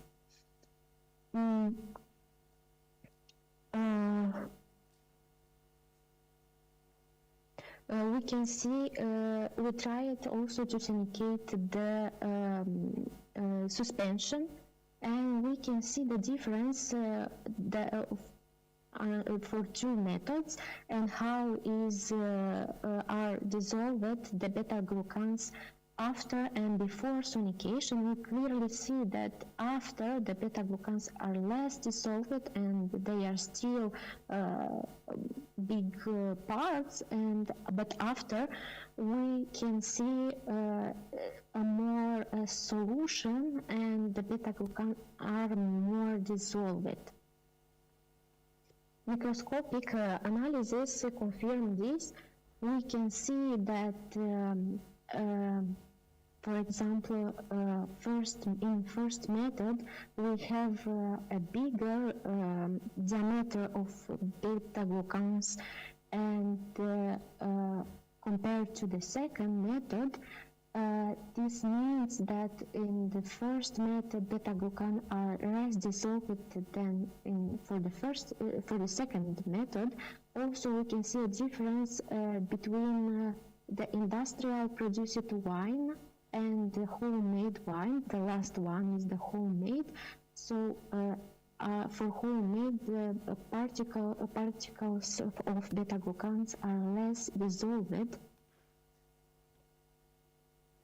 The granulometric analysis showed that the dimension of beta-glucan particles are for 3 types of wines, of yeast extracted from 3 types of wines, are very similar, and for 2 types are very similar. So for the first, we have around 4.6, and for the second, we have around 4.3.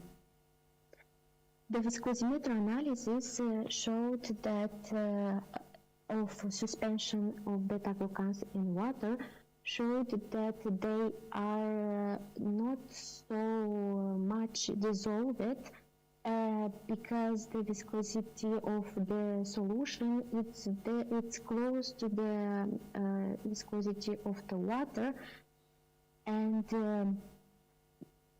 before the so the suspension before the treatment, it's very low.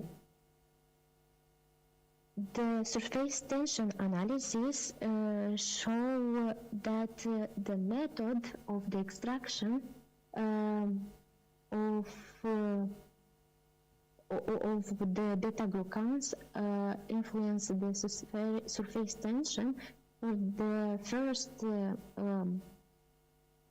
method, we have bigger surface tension compared to the second.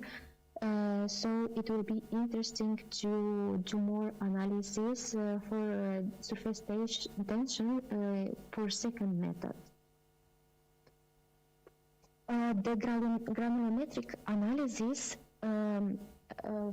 show us that the emulsion, this is the granulometric analysis after the we dissolve the beta-glucans in emulsion of avocado oil. This is for Phytasca nigra, beta-glucan extracted from biomass of Phytasca nigra. And we can see here the evolution of dimension of beta-glucan in time. We have the evolution after the formation of emulsion the 3rd day at the 10 days and 14 days, and we can see that we don't have much difference in 3rd and 10th day, but for the 14th day we have a difference of dimension of beta-glucan particles. So we can conclude that we have evolution of particles and dissolved beta-glucan quantities will be different. In case of the second varieties, Rara nigra, we don't have so much difference in time for 3rd and 10 and 40 day. They are quite similar, from in this period. So we can conclude that the method of extraction of beta-glucan will influence the solubility of these compounds. We observed that the percent of extracted beta-glucan was higher for the second method. The method of extraction also influenced the size of beta-glucan particle and the viscosity of beta-glucans in water for both method was similar and very close to water. The surface tension, we need more studies to understand if this influence, the method influence, or it's clearly that the varieties also, the varieties of wine and grapes will influence or it's not related, it's not a relationship between. In emulsion, we observe the formation of two stable layers of beta-glucan and oil, and the granulometry differs from one sample to another. So I needed additional studies to understand the properties of beta-glucans and their possible uses. Also, it's needed to understand if we have purified and what is the degree of purification of beta-glucans that we extracted by two methods. It's necessary to study other properties of beta-glucans and also biological properties. So thank you for your attention. Thank you very much. Do you have questions?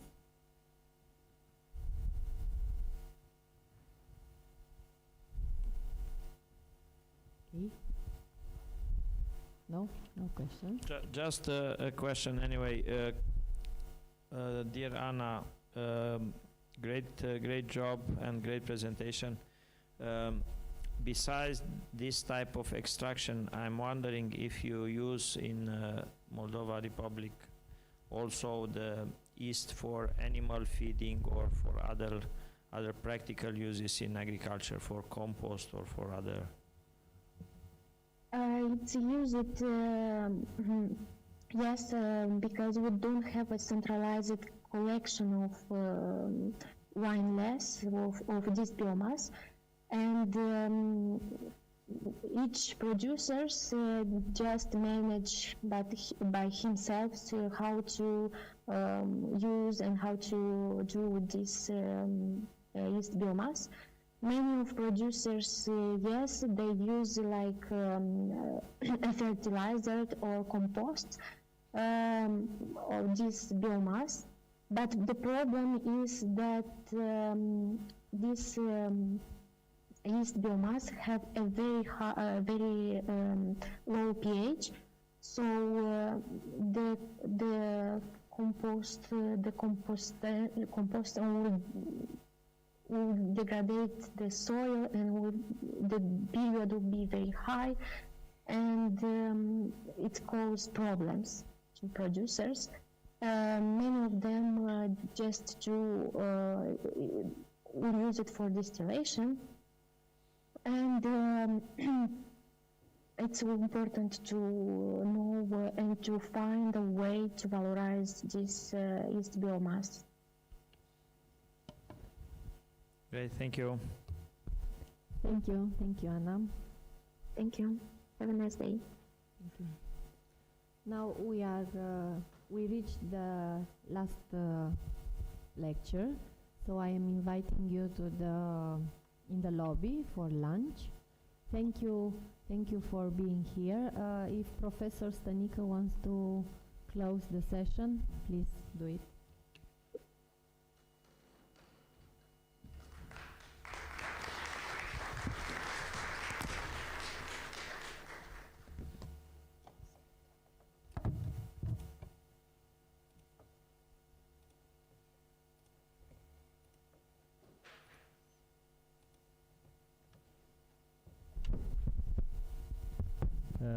Thank you so much, Gabriela, dear Professor Bahaciu.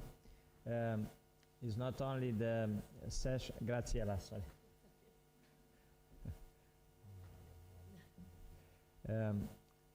So it's not only the session closure, but also our conference end.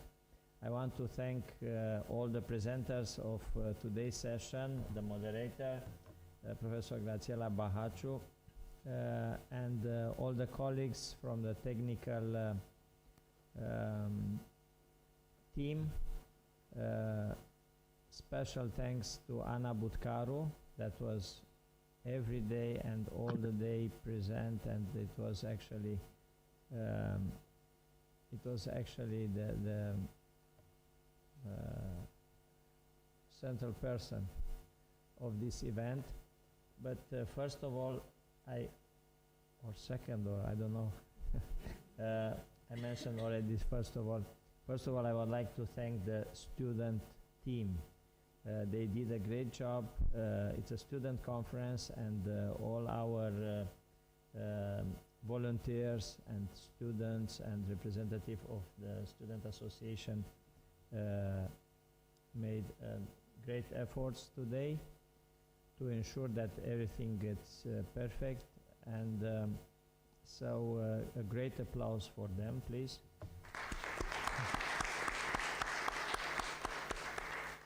Also, thank you for all the presenters online and all the followers that we had all these days.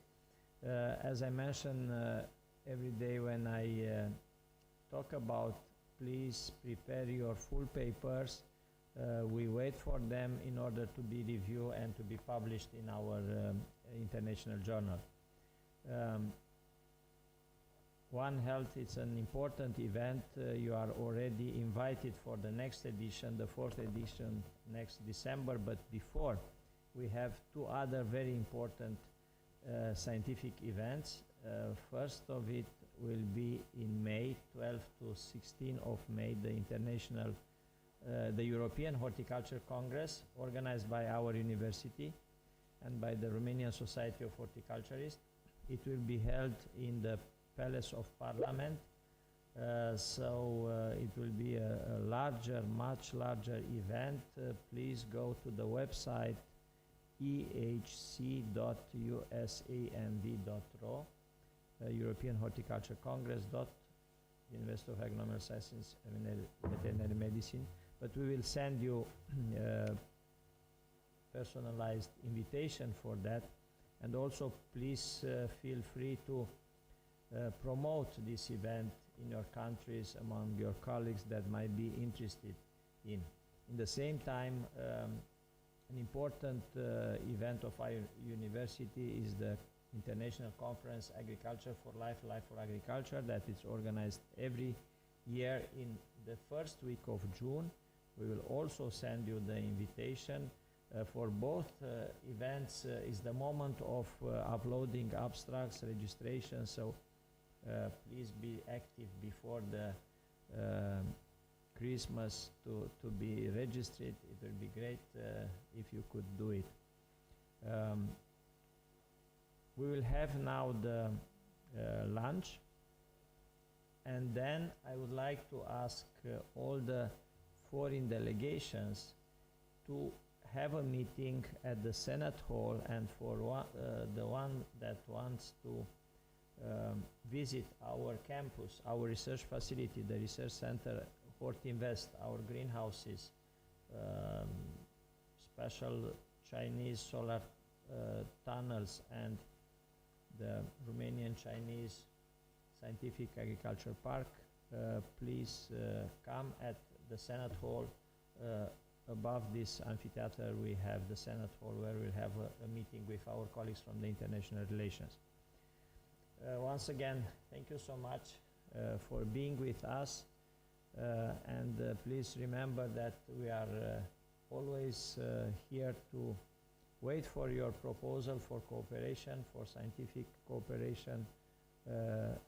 Some of you maybe would like to come to be our PhD students or postdoctoral students, why not? So you are very welcome to come. We have 6 persons registered for the post-symposium tour. They will have a nice visit in the Carpathian Mountains in Brasov area. And we will discuss details for the tomorrow morning departure. So the departure will be at 8 o'clock from the rectorate parking. But from the people that are in Pullman, the bus will take you from your hotel. What else? Thank you once again.